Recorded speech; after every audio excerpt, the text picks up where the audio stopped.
aller viktigste med drifting, det dekka. Det eneste vi har som binder bilen til asfalten. Og akkurat som i all annen racing, så dekka det som avgjør en seier eller en fiasko. Så da vi gikk til Kenda i år, så var det etter flere år med undersøkelser, med tester, med en vurdering av ikke bare hvor Kenda var da, men hvor de på vei. Det har spilt seg ut ganske bra, kan du si, hittil i sesongen.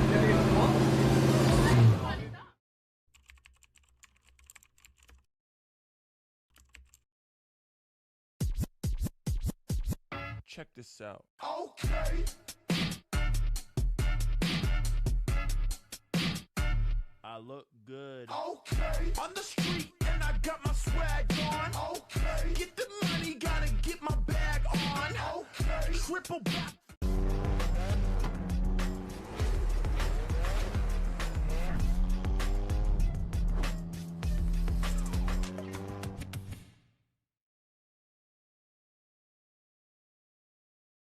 King of legacy, too ruthless, too transcend.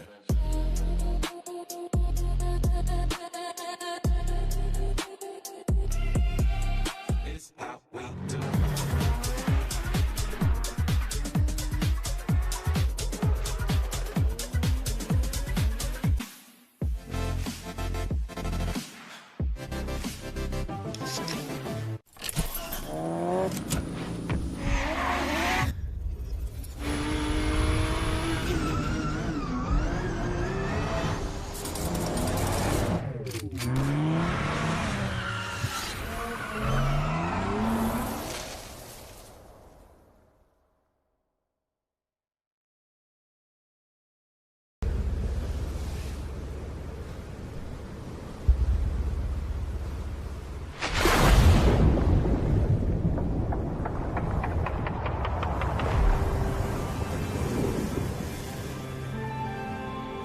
Diving to me is like a sense of freedom.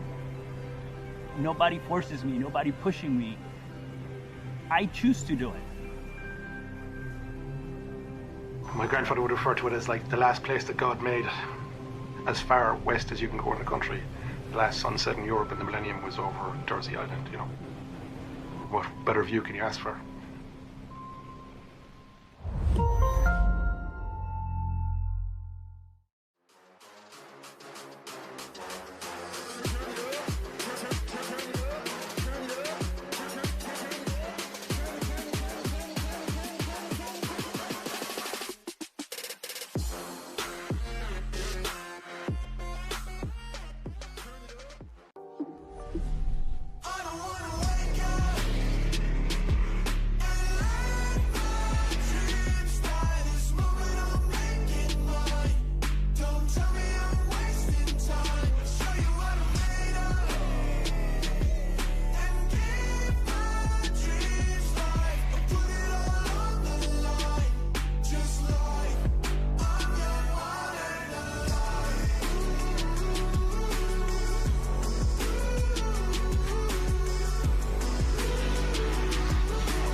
Don't know the time, I'm letting go. I wanna find someone alive. I feel alive, I think you know. We're getting down, we're getting low.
Det viktigste med drifting, det er dekka. Det er eneste vi har som binder.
Hello ladies and gentlemen, you're very welcome back to IDS Round 1 Mondello Park Pro 2 competition, kicking off the season here in Irish Drifting for 2026. Once again, my name is Mike Fitz and I'm joined here in the tower with the one and only Adam Driver. And we have gotten through qualifying, Adam, and we are ready pretty much for top 32 battle action, the first battle action in competition in Ireland this season. Kicking off 2026 with a whole host of young guns and a couple of old reliables in the mix as well.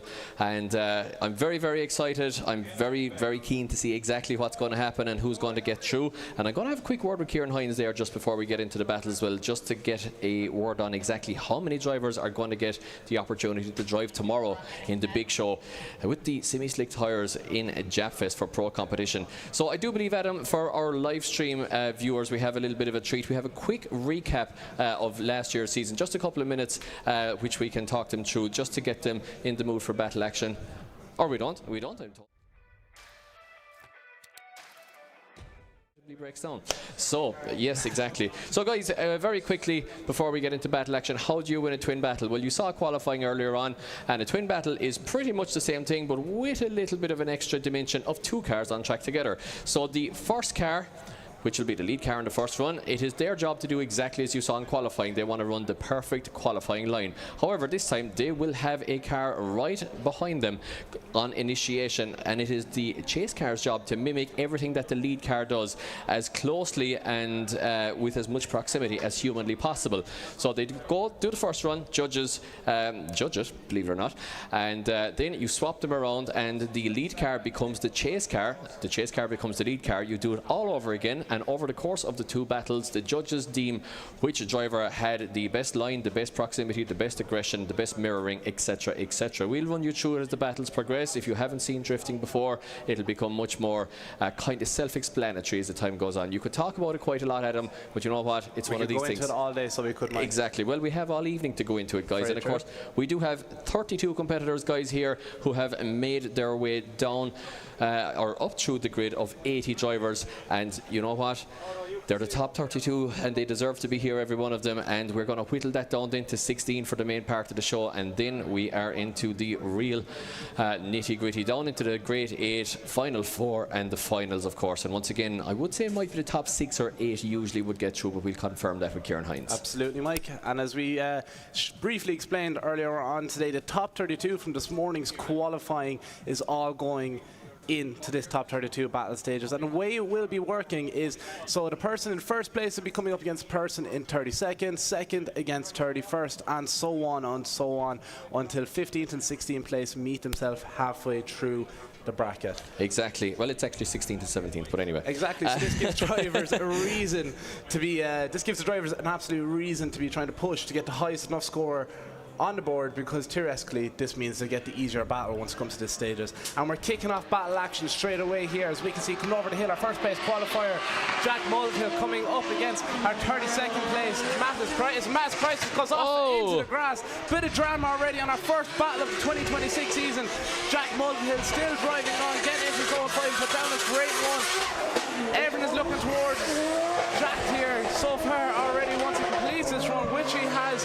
Very unfortunate, Matt is there coming off into the grass after zone 3. I can see it just a small bit there, Mike, as he passed the tower. It looks like his back left tyre might be after DBing, so that will be something for our track marshals to check out before he goes again. But look at this drama already. Our first run of the 2026 season. Crazy. Yeah, exactly. Well, straight in and drama from the get-go, as we usually do see in Pro 2 Top 32. Sometimes the Pro 2 Top 32 can have a lot of drama and a lot of issues.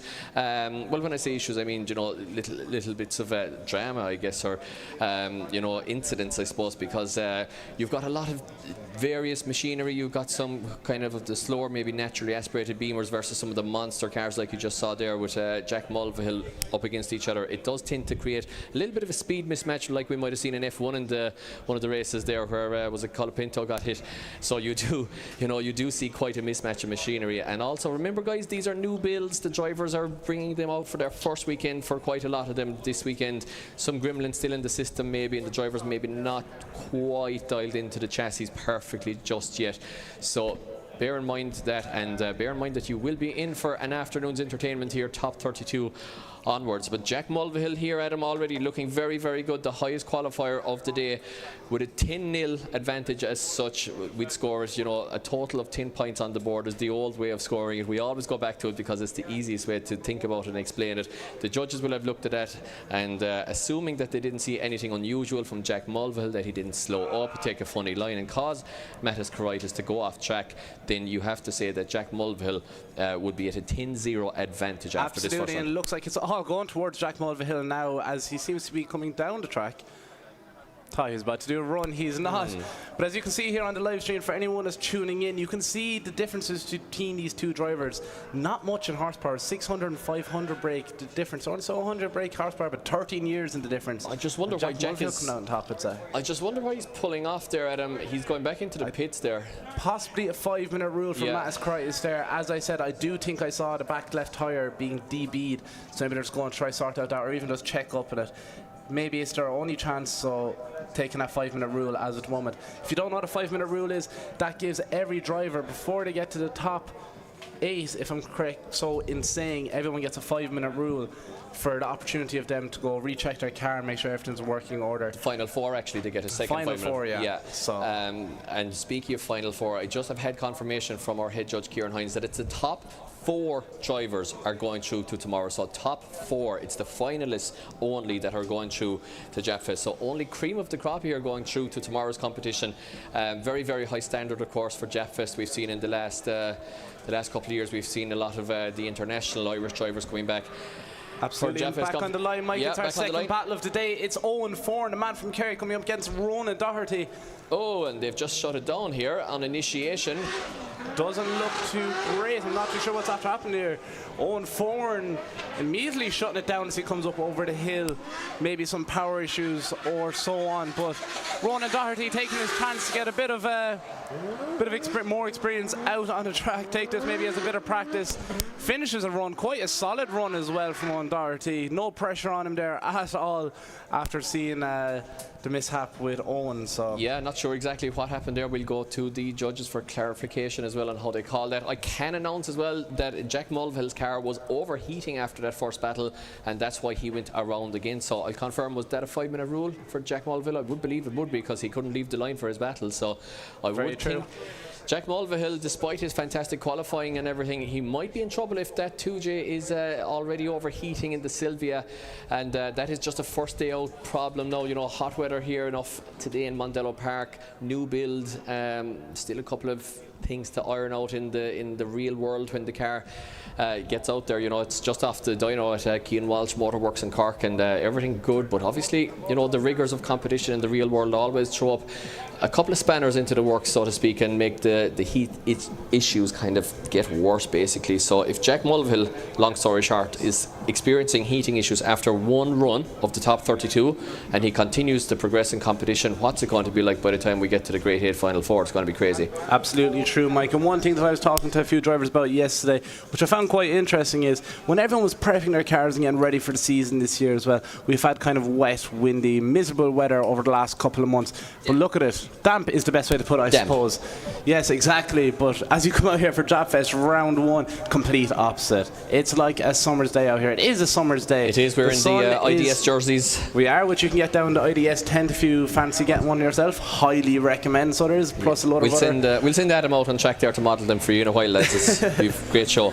But yeah, be sure, guys, to head down to the IDS merch tent there. They have these brand new, cool, really cool green, white, and black, green, white, and gold jerseys. They're absolutely awesome looking. So yeah, be sure to grab yourself one of those before they're sold out.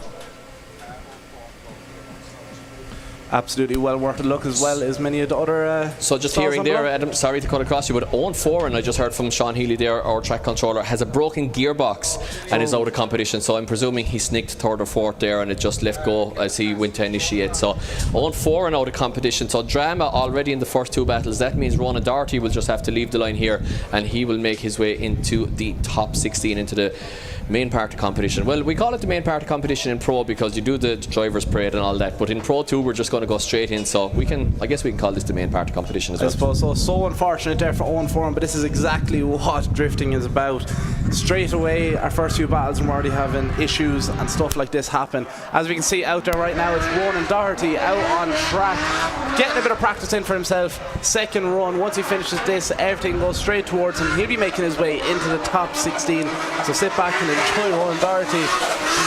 PS13 putting on a show for us here. A great run, in fact, as well by Ronan, as you can see, putting down the line absolutely ideally, exactly how the judges want to see it. Yeah, well, you want to put in another qualifier, essentially. You want to get that practice run in for your next battle, so you do. You don't want to just waste your buy run.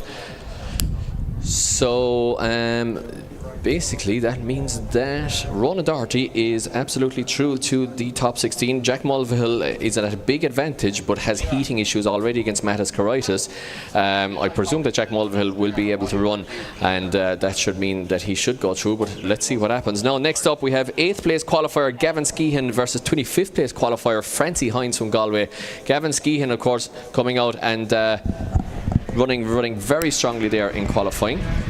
Absolutely. We're going back to the second half of our first battle again, Mike. So we'll be seeing Mattis Karaitis and Jack Mulvill coming out here. Look at that as a gap open up, and Jack Mulvill making that dive right up on the door. Look at it, still pushing him throughout zone 4, trying to get up on his door, not letting the overheating issues get to him.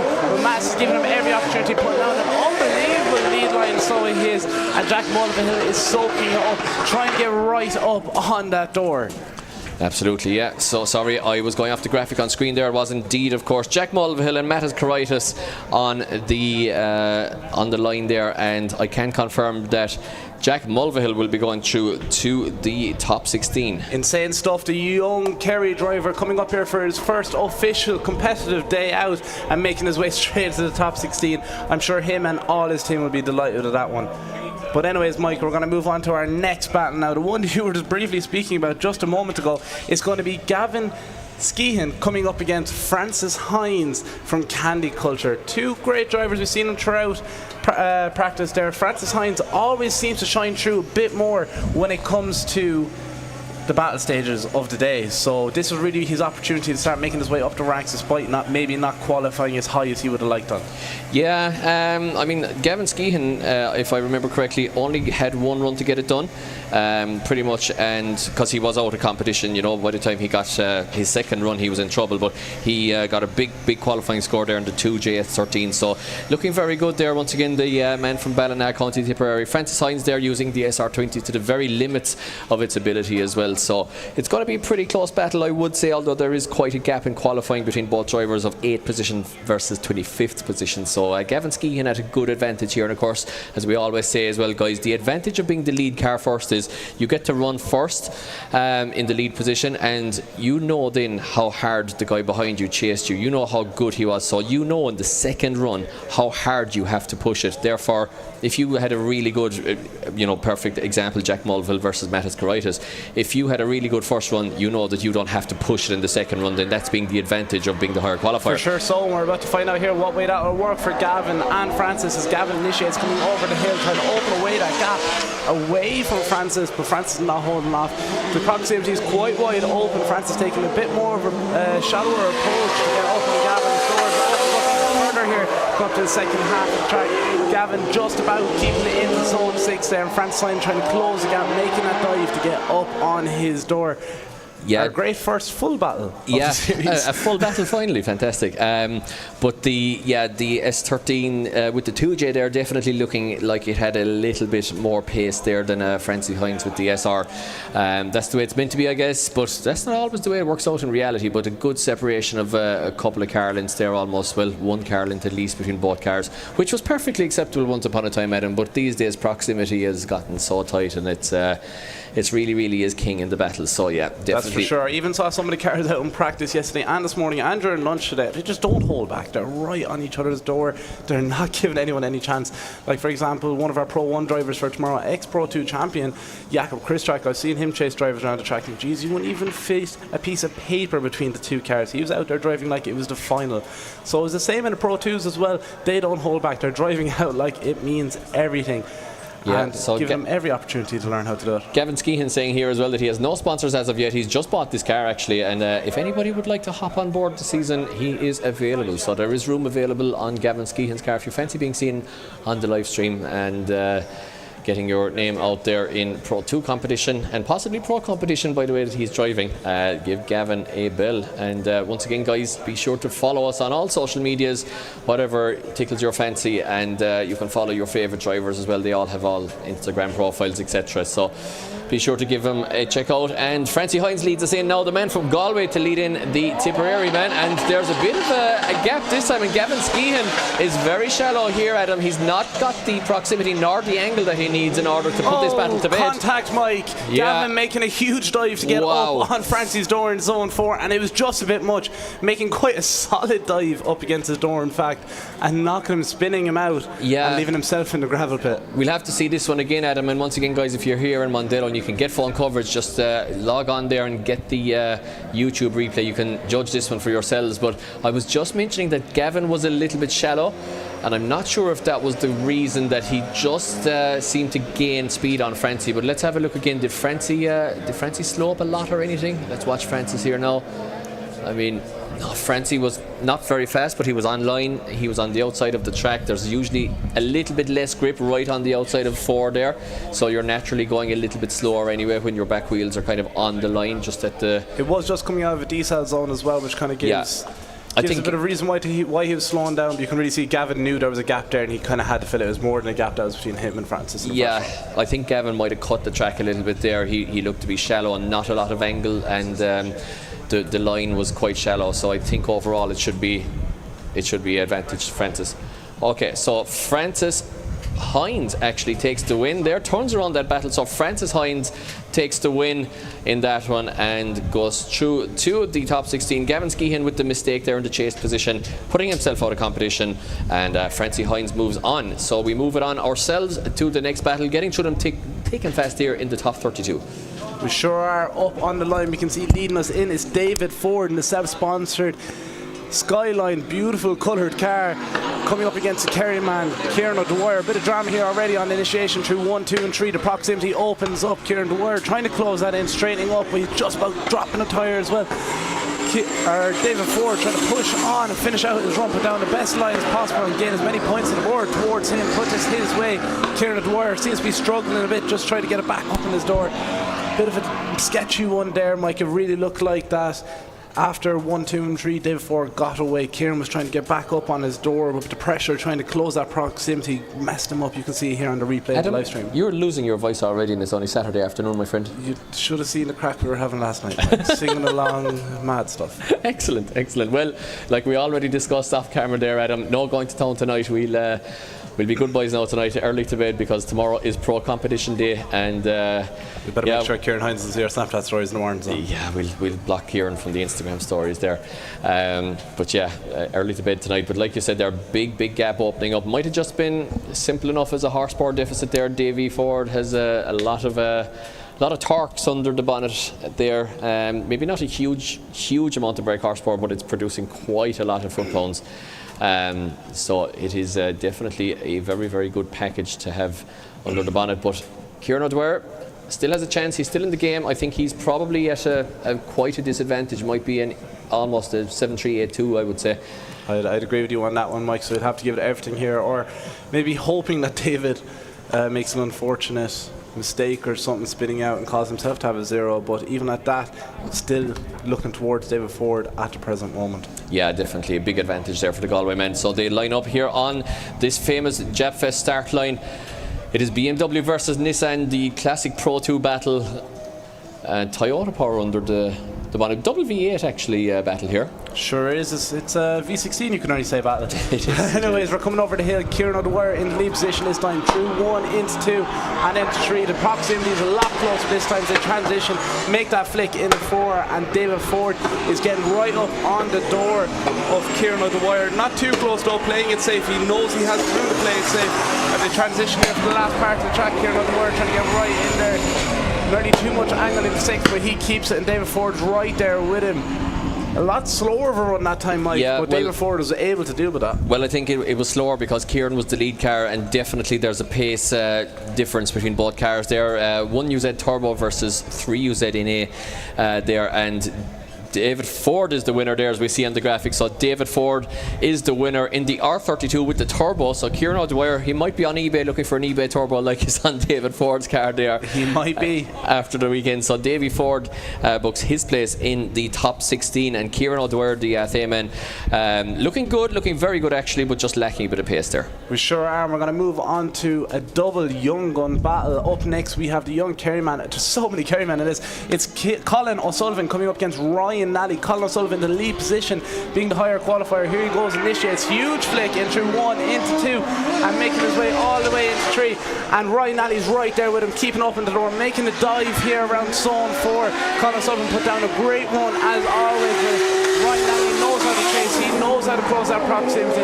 This is the driving we see in Pro 2. It's absolutely insane. Oh, yes. Crazy stuff. You wouldn't have to believe this is a Pro 2 battle if you showed it to someone abroad. That's a pro battle all day long, guys. What a run there from Ryan Nally and Colin O'Sullivan. Perfect proximity, perfect mirroring as well there from Nally.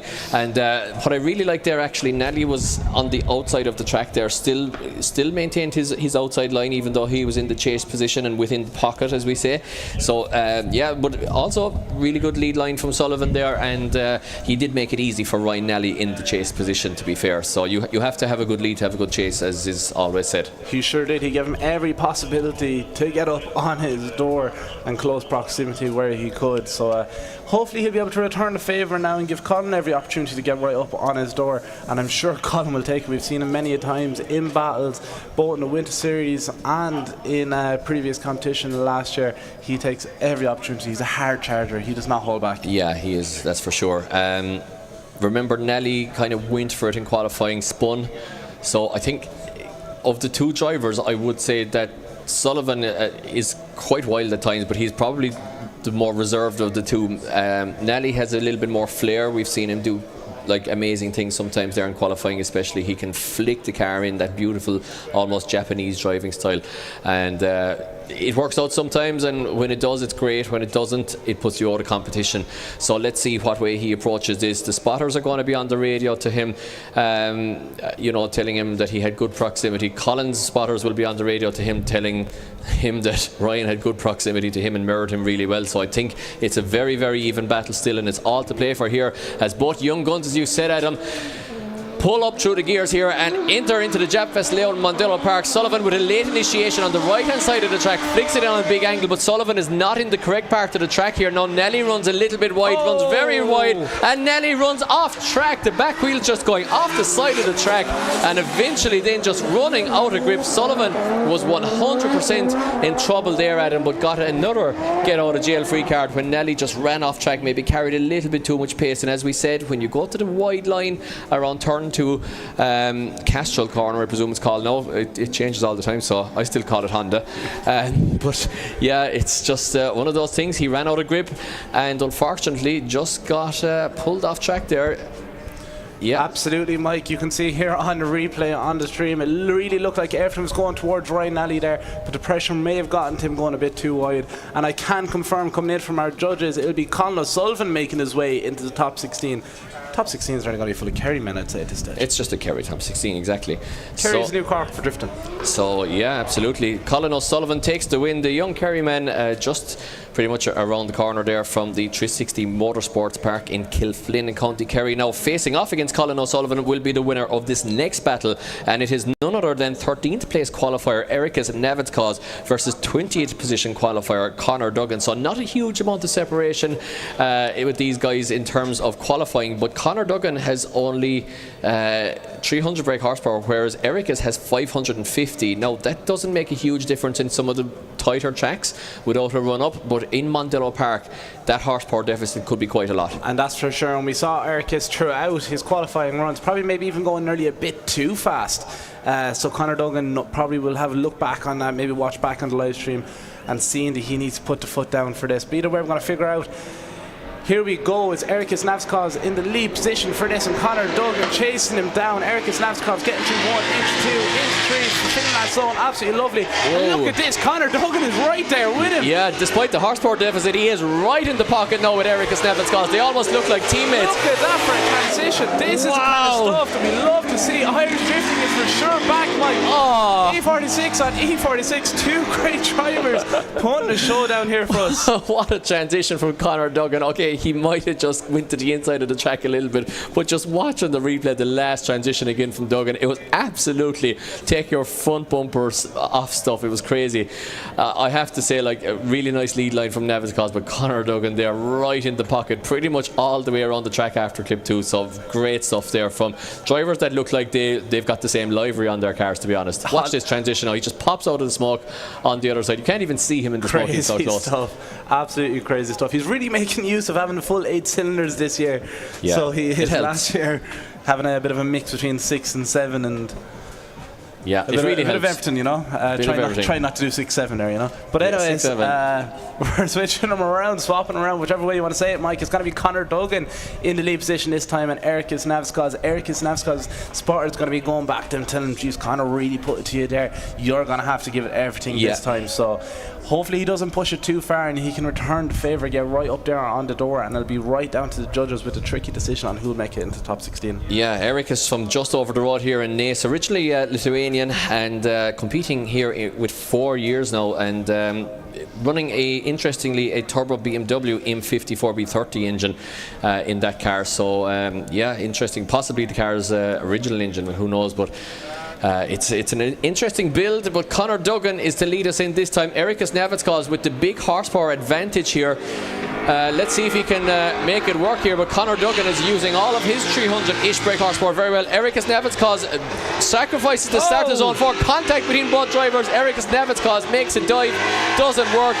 A little bit too aggressive there, and is the horsepower underdog going to go through here because of sheer and utter consistency? Erikas Navickas in huge trouble here at him, and I think Conor Dugen is about to go through with a car with almost half the horsepower. Conor Dugen has really pulled it out of the bag for this one. Erikas Navickas felt every bit of pressure there throughout that run. Look at the replay here on the live stream. Conor Dugen just pulls away once they get through zone 3 into zone 4 and really trying to get through it. Insane stuff. Our judges going to have a tough one on this, Mike. Have they made a decision?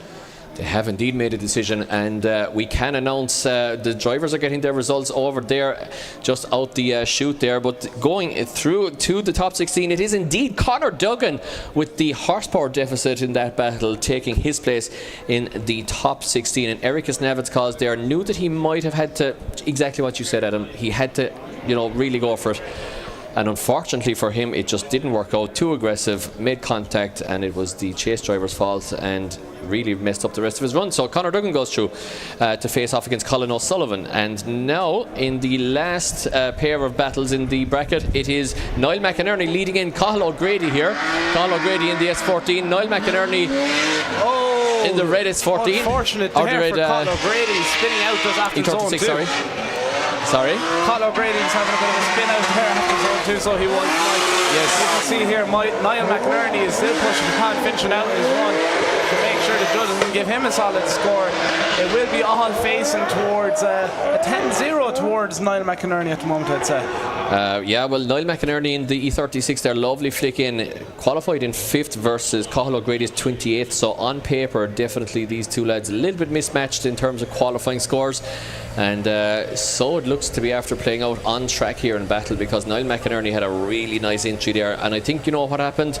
Possibly Cathal might have just got a little bit lost in the smoke as well.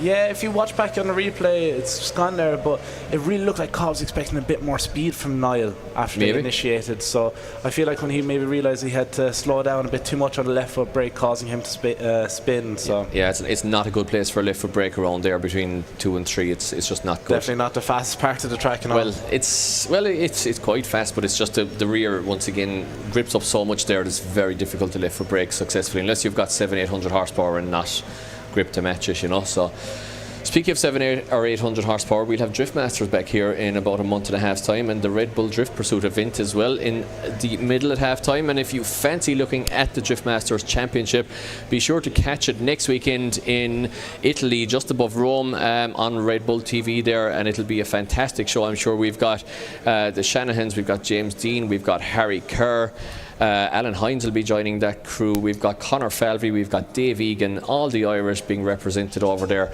etc. So be sure to tune in for that, guys, and shout on and get in the comments supporting the Irish drivers. And the weekend after that, we're back to Formula Drift in Atlanta, where James Dean will be hoping to regain a little bit of a hope in the championship after an early top 16 exit in Long Beach. And of course, Conor and Jack Shanahan in this order taking a win in a third position at round 1. So the Irish dominating so far over there. So be sure to catch all that. Drifting everywhere, Mike, so we are. Well, for now anyway, and long may it continue. We'll keep reading them in this series so far anyway, and churning them out. But we're going to go back to track action now. This time is Cathal in the lead position.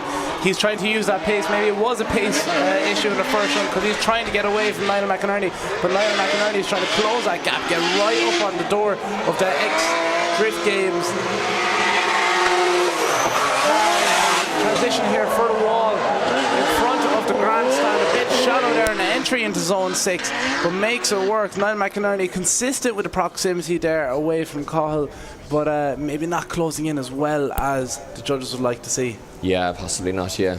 As I was listing off drivers there, I forgot possibly Dwayne McKeever as well, who's like amazing. So. How did you forget Dwayne McKeever? I didn't forget him, I was just like trying to... There's so many Irish. Disgraceful, Mike, and he was here last year and all. Harry Kerr and Dwayne and the boys, yeah, doing sure, and our judges have made a decision on that battle. It's Niall McInerney making his way into the top 16. Great driving and well deserved for him. We're moving on to our next battle, Mike. Yeah, Niall will be delighted with that. We're moving on to our last battle on the left hand side of the bracket of the top 32. It is 12th position qualifier Alex Williams versus 21st position qualifier Jake McIlveen, and it is a double Sylvia battle once again. It is a 180SX versus an S14. And Alex Williams will lead us in over the hill here as he flicks the S14 one direction and then the other. Screaming engines in over the hill here. Tyre smoke. Absolutely. Oh, look at this. What a dive. Oh, my God. Does he keep it? Does he keep it, Mike? He does. Right around zone 4. He's new to this car. This is a new car to him. Wow, look at this from Jake McIlveen in the pocket here. New car to him, and look at that, just gets caught a little bit on the left hand side there on transition, but gets right back there again. Absolutely really looks crazy stuff. Really looks to have the grip as well. So Jake McIlveen there with all the entertainment value. Look at the replay here again. He's right there in the pocket. Around 3, and look, just pops out of the smoke. Does he hold it, as you said, Adam? But tiny bit of adjustment. Lead line as well, Mike. He's giving him every opportunity. Yeah, perfect lead line from Alex, and the judges will be watching that. They will be rewarding the lead line from the lead driver if they have a really good lead line. In fact, if there's a perfect lead run, the best that the chase driver can hope for is generally like even Stevens, or maybe a tiny advantage to the chase driver if they have a super chase, if assuming the lead is perfect. So yeah, it's changed a little bit over the years in the hoping to give the lead driver a little bit of an advantage to claw back for rewarding them for a good lead run. That's for sure, Mike. And as we go on time and time again about the talent here in Ireland, especially the young guns and the ones coming up throughout the series, Jake McIlveen really stood out last season, and Alex being a new driver here in Ireland, coming all the way over from the UK. There's only 4 years between these guys. Jake McIlveen only being 18 years old, as well as Alex being 22. So two very young guns. Barely enough experience on the road, never mind on track. Absolutely. Well, you know what? I think it's a testament to the Pro2 Championship. We've got a pretty much half-full grandstand in Mondello Park for the Pro2 Championship here on the Saturday, which is fantastic. So thank you guys once again for giving these lads a great audience to perform in front of, as Jake McIlveen does exactly that, flicks in the 180 over the hill beautifully. Alex Williams here is going to have to do something to find that pocket that Jake found in him. Let's see if he can do exactly that, because Jake McIlveen was all over him like butter on toast, and he's not there with him. Jake McIlveen has the pace here, the 180SX, despite the lovely lead run the first time from Alex Williams. I think McIlveen is an advantage here, Adam. I would say so too, Mike. If I was to put my money on anyone, it'd definitely be going through to the young man Jake McIlveen to make his way into the top 16. You can look at him, the confidence in him. Last year he competed in E46, this being a new chassis for him, getting barely any practice, but look at him, he's so confident, so comfortable looking, and Alex getting every opportunity to put up on his door, but unfortunately not being able to close that proximity. Yeah, I'm just overhearing the judges here talking about a wheel off somewhere, so maybe it might come down to something like that, but I thought overall that McIlveen might have just had enough from that great chase he did, despite once again Williams' great lead run. So Just waiting for official confirmation on this.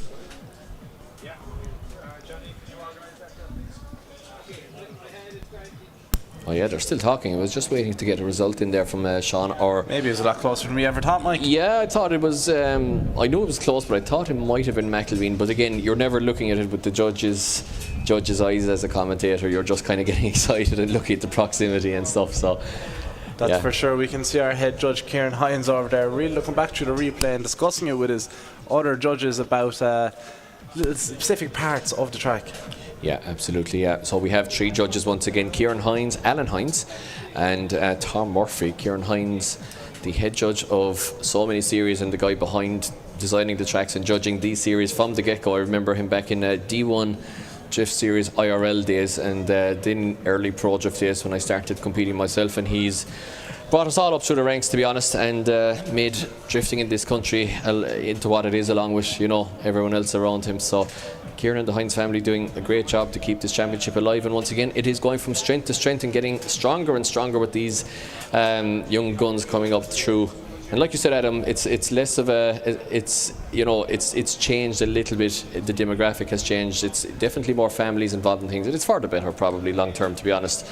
Yeah, it's just a fantastic family day out now. It sure is, Mike, as we can see around the track here, up on the banks, many groups of families, friends and everything making the trip out here to Mondello Park today. Well, we can announce Pro2 action unfold. Sorry, Adam, I thought you were finished, but we can announce going through to the top 16. It is indeed Jake McIlveen, guys, goes through to the top 16 as the crowd appreciates that one, and the young man in the 180 will be delighted with the new setup there. And Alex Williams, despite that great lead run, bows out of competition, just didn't have the proximity overall, and that is all she wrote. So Jake McIlveen will be facing off against Niall McInerney. That's going to be a good battle.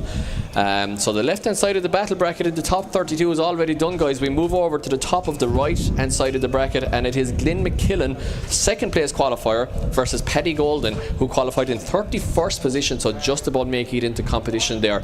So Glenn McKillan here at a big advantage, theoretically at least, with that big 95 qualifying score. Flicks in. Oh, but he went too early as well. There's a lot of grip out there at clip 1, and I had to readjust a little bit. Oh, but you know what?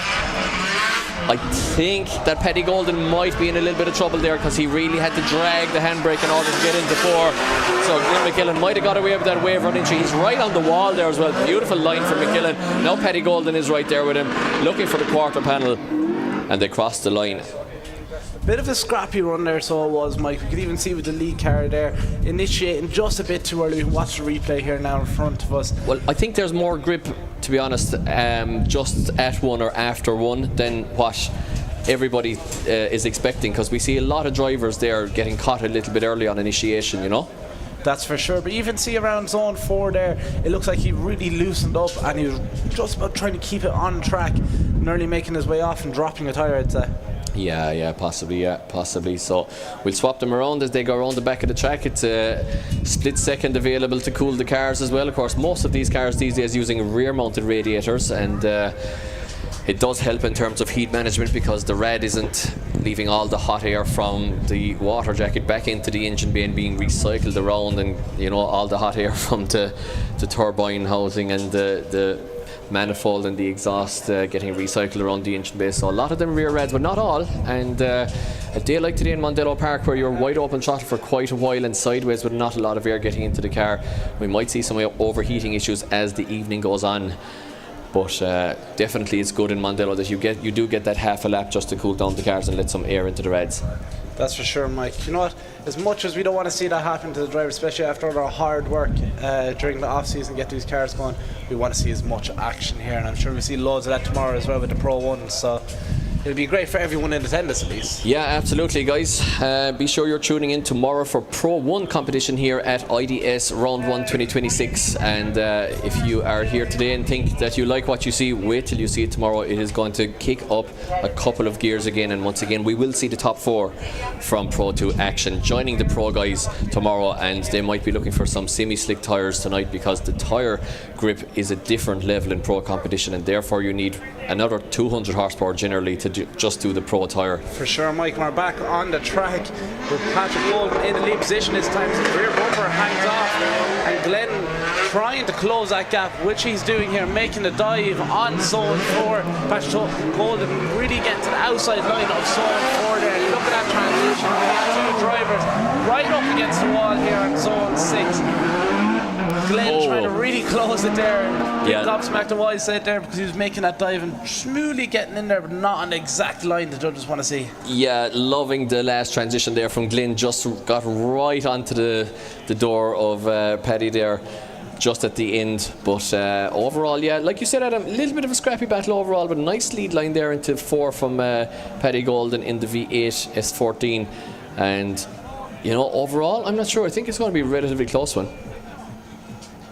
I'd say so as well, Mike. Definitely, it'll be a lead versus lead and chase versus chase situation. That's how they do it, Adam.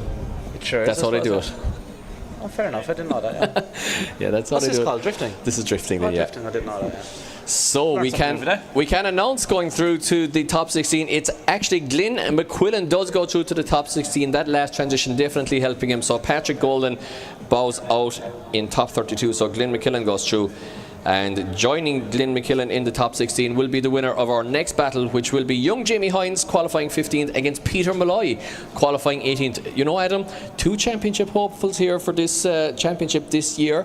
2 guys who could take it, and they're meeting at the top 32 of round 1. Not ideal. And that's for sure. Jamie Hines on his 2nd year of competing as he initiates, coming over the hill here. Mondello into 1, into 2. Look at his camera angle on the live stream. Great stuff. Oh, huge, huge over rotation there from Hines as he went into outer zone 4 and almost spun there, just about keeping it pointing in the right direction. But Peter Malloy having to pull out of that dive, and just going to have a look at this again.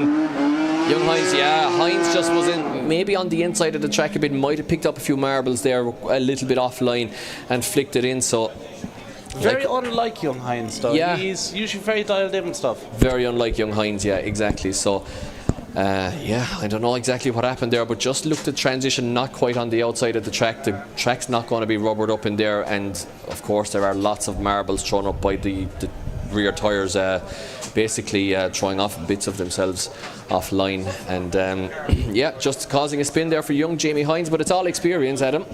It sure is, Mike. Two young drivers, 2 very talented drivers. Peter Malloy being very consistent all of last year, being one of the highest, if not the highest, championship scorers, the best way to put it, I suppose, of last season, but choosing not to take his pro license and stay in the Pro 2 category until he takes that silverware home with him.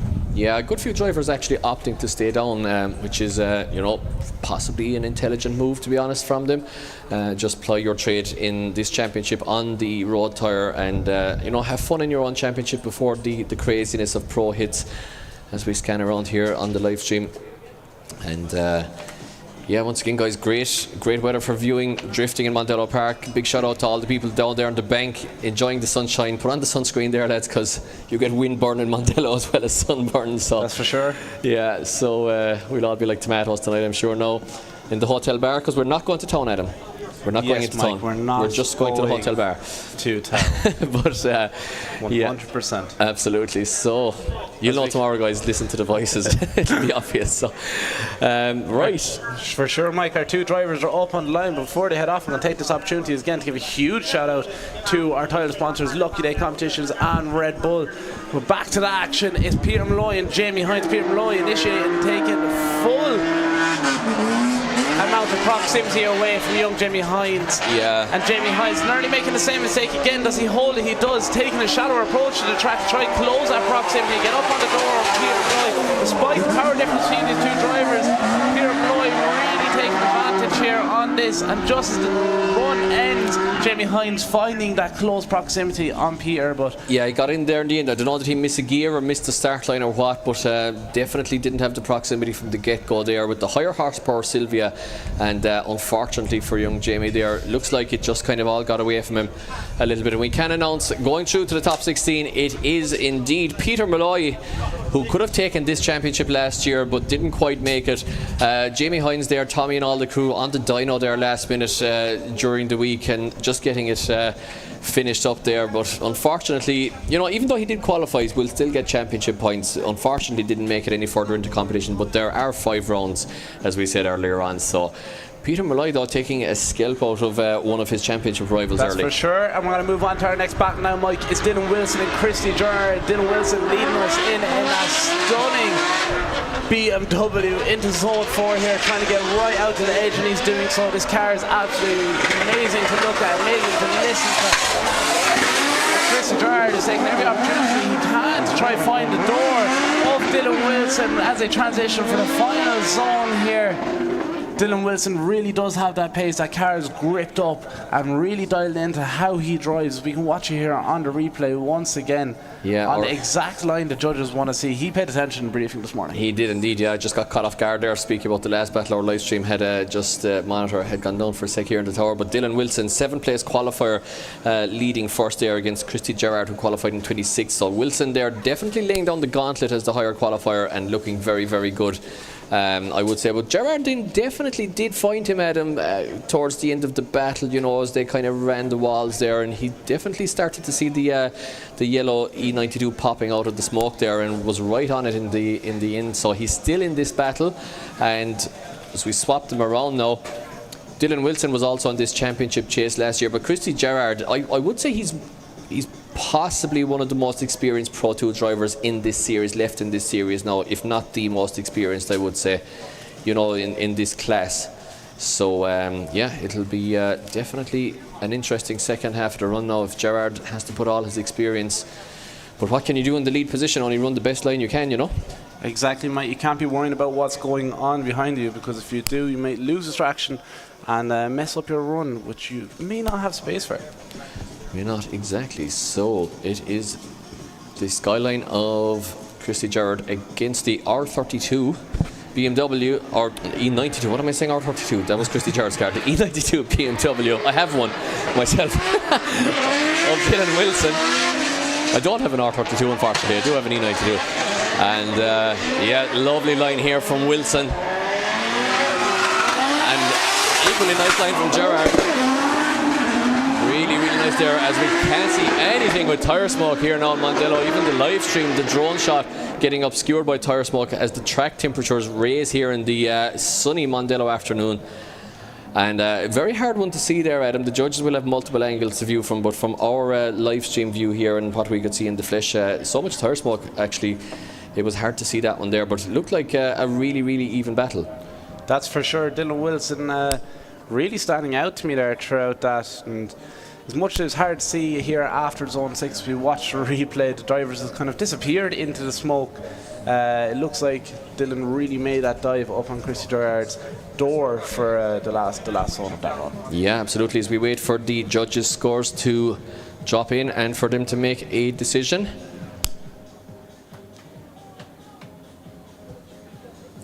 As they watched some replays as well, they thought it was as close as we did, so Adam. And just having a look at the replay there now on their closed circuit, as they're pointing out something from this run. Once again, guys, you can follow Irish Drift Series on all the various platforms, TikTok, Instagram, Facebook. Give us a follow, and be sure to follow your favourite drivers as well. Some are really good at putting up some of the behind the scenes stuff. The pro guys especially keep the media updated because there tends to be more sponsors and stuff, but a lot of the Pro 2 guys are very good as well, so be sure to keep on top of that. And we can announce going through, it is Dylan Wilson that goes through to the top 16. Dylan Wilson all the way down from, has he done a goal? I forget, but anyway, yeah, we'll have to go through our commentary notes here. But Christy Gerrard, the Meath men, unfortunately bowing out at this stage of competition. So Bartek Blazejewski is next up against Tom Hayden, and they will be taking on Dylan Wilson. So Bartek Blazejewski, 10th place qualifier, leads in Tom Hayden, who qualified in 23rd. That's for sure. Bartek, in his family-owned sponsored E36 Drift Mafia, one sponsored this year, taking away, opening up proximity. As you can see, Tom Hayden struggling to keep that car on angle and close proximity to get on Bartek's door. Bartek's solid line as usual. Look at this, an extra push from Tom Hayden, right up there with him as they hit limiter, crossing the final zone. Very nice, very nice. And just going back there to Dylan Wilson, he's a dairyman. I knew it was one of the two, but yeah, dairyman. Close. King of the Cone, literally actually was like in Donegal Rally. So that's where I was getting it from. But in 1992? No, but oh yeah, in 1992, yeah. Don't know about that, no, but she'd be heating, I'd say. But right, so back to the present moment. Bartek Blazejewski against Tom Hayden. As you mentioned there, well, we mentioned earlier individually, you were talking about Bartek there, Adam, what a promising driver he is. Tom Hayden is the same. Tom is around a little while now. He's a familiar name. He has, you know, he has a lot of potential. Probably still has to realise it, but I think on his day that he is really, really steady and a very, very consistent driver. Bartek maybe has a little bit more moments of magic in him, but well, let's see, you know, because consistency is extremely, extremely important as well.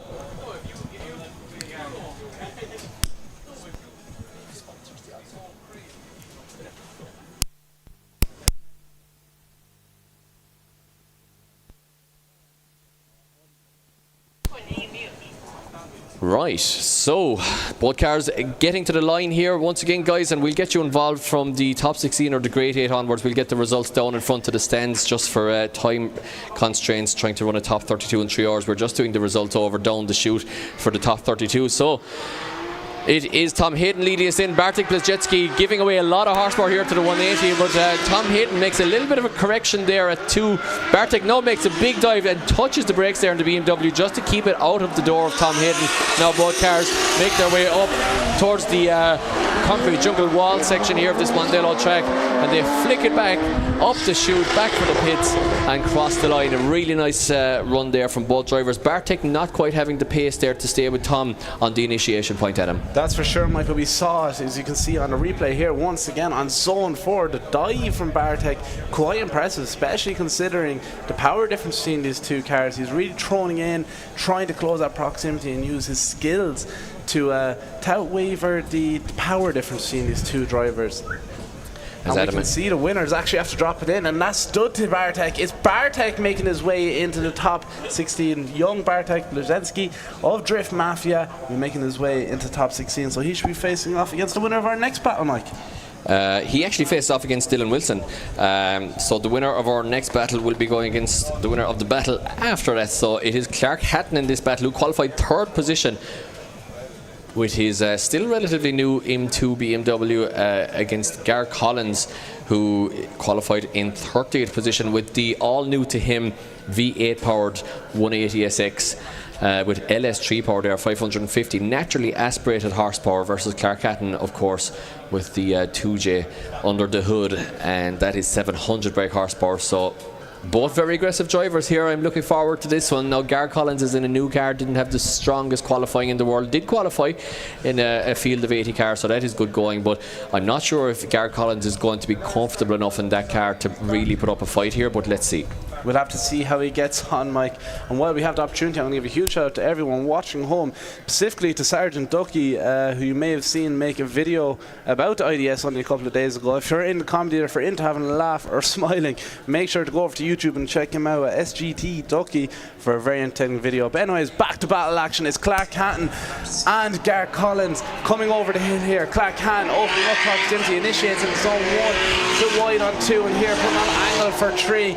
And Garrett Collins makes his dive. Look at this, there's going to be contact. No, there isn't. Garrett Collins holds it, but nearly shuts it down, I'd say, there on zone 4. So he takes the inside approach to that track. Clark Hatton showing his experience, despite the age gap between these two drivers. Clark Hatton really showing his talent and why he's going to become a name in drifting. Garrett Collins just trying his best to stay there with him. Yeah, absolutely. Like we said, new chassis there to Garrett Collins, and you're never really going to be that comfortable first day out, despite what testing or practicing you might have done. Competition kind of really brings out any shortcomings. So Garrett definitely, like you said, he just backed off a little bit and got caught a little bit on the inside of the track around outer zone 4, but not a huge mistake from him. Did manage to get back in it, albeit cutting the track a little bit in order to do so, but still did keep himself in the battle there. I would say it's quite an advantage to Clark Hatton, but definitely not all over for sure. That's for sure, Mike. As you said, just they take a different path back to the start line this time for some reason. They're making their own path. They're not waiting around. Forging their own path in life. Two drivers must play in the sim a lot, I'd say, because that's the way you take it back on the sim. Is so it? Maybe they're just like, yeah, I'll just head back that way, you know. Yeah. No point driving around. No need to cool down the car. Yeah, absolutely. And speaking of sims, if you fancy getting into drifting, getting a sim first is a fantastic way of getting in and getting the muscle memory dialed in before you make the jump to a real car. just ask all the young Driftmasters lads and see how that's going from. So Gareth Collins leads us in. Flicks it in over the hill. Beautiful entry there from Gareth Collins. Clark Hatton taking a tiny bit shallower inside line, and Clark Hatton's in trouble here. He's in big trouble. Any advantage that he had is now gone because he dropped wheels and straightened. So now Gareth Collins might be in the driving seat here, both figuratively and metaphorically, and contact. A huge dive from Clark Hatton goes onto the inside of the track, and Gareth Collins almost finds himself into the wall as a result. That would have been a squeaky bum moment. That absolutely would have. A huge shout out to Gareth Collins there for saving himself from going into the wall. A lot of people definitely would have ended up inside there, so they would. Clark Hatton, I'm not too sure what was going on there. Well, maybe some car issues. Yeah, absolutely, Adam. As you just said it there, Sean Healy told me that Clark is having clutch issues. So unfortunately, they're probably not able to break drive there in the BMW and just keep himself out of the side of Gareth Collins. So yeah, just couldn't get the clutch engaged, I guess, hence why he couldn't give it a clutch kick there. And yeah, doing a good job for a guy with a barely functioning, if at all, clutch, to be honest, was Clark Hatton. But let's see, you know, I think it's all over for Clark here, but we have to have a look here and just double check with the judges that it wasn't anything caused by the lead car in the hands of Gareth Collins. But overall, I think Gareth Collins looked like he was doing, I mean, he did a pretty, yeah, he was carrying speed in the transition. Clark just kind of went on the inside of the track and almost shoulder barged him straight into the wall. It kind of looked like Clark's like, okay, I can't slow down, just get out of my way, I'm finishing this run regardless. It looked like Antrim facing off against Limerick in the football. That's what it looked like. Who's who? Well, Garra's Limerick. So the other fellow must be Antrim. Oh, yeah, I didn't realise that part. Yeah. So, yeah, that is exactly what happens. So lack of clutch there for Clark Hatton, and we can announce that going through to the top 16. First in a new car, it's Gareth Collins goes through to the top 16. Clutch issues there for Clark Hatton, who will be wanting to take this championship as well. So that's a blow for him early, but again, there are 5 rounds. So Clark Hatton out of competition. Gareth Collins goes through to face the winner of our next battle. And I'm sure he'll be absolutely delighted with that. Gareth Collins was a great character around the pits. As we move on to our next battle, as you said, Mike, it's going to be one of the Malloy's brothers. It's Andrew Malloy in a stunning E36 facing off against Stephen Mooney. This is a very interesting battle now, Mike. A big power difference between these two cars. Whoa. Andrew Malloy, insanely talented, so precise, and Stephen Mooney, a hard charger. We saw there in the initiation, they're going off track. Andrew Malloy putting that car exactly where it needs to be, and a spin from Stephen Mooney. I think I just spotted a little bit of contact there from Mooney onto Malloy, possibly a little bit too much aggression there in the chase, and maybe a bit too much pace trying to hold back the Sylvia there. But let's have a look once again on the replay just to see in case Malloy lost a bit of speed unexpectedly or anything. So Malloy comes in pretty good, not a huge amount of speed as is expected. Stephen Mooney was coming out here for a challenge, so he was. Look at this, yeah. Up at the end of zone 4 there, he's right on the door of Malloy. I actually saw the tyre mark as they went by. It's a deep one and that's a dark one, so yeah, you won't be happy with that, Adam, about on your car, your favourite car there. No, he marked your favourite car. I'm gonna have to go up now and polish that now once it's over. Polish it this evening before we go to the pub. Not in town. Not in town, exactly. But yeah, so Andrew Malloy didn't look very fast there, but that's just in a BMW things, maybe in Mondello possibly. You say he didn't look fast, Mike, but when you take into consideration what engine's underneath the bonnet exactly. of that car, that is quite fast. And Mooney looked very fast, actually, to be honest. He looks like he's got that Sylvia really hooked up, so I think he might have just struggled to match the slower pace of Malloy in the lead position. Maybe so. Maybe he really came out there, set up the car in such a way that he was expecting he'd be able to hold back the pace, but wasn't, and thought this would be his opportunity to take it for sure and get away from Andrew Malloy. But it'll be interesting to see now. Andrew Malloy knows he has it all facing towards him, and Stefan will have to really show his talents here. Absolutely, yeah, absolutely. So Stefan can't do a lot here except try to open out a huge gap with that pace advantage, and let's see if he can do that. But it's not a huge gap. It is a gap. but I don't think it's going to be enough to turn around the big score deficit which he has from the first one. He's maybe a bit too much, Mike. See, he dropped the tyres on Foran. No, he doesn't hit it out. Yeah. Sorry, I overcut you there, but look at this. Malloy's cutting up.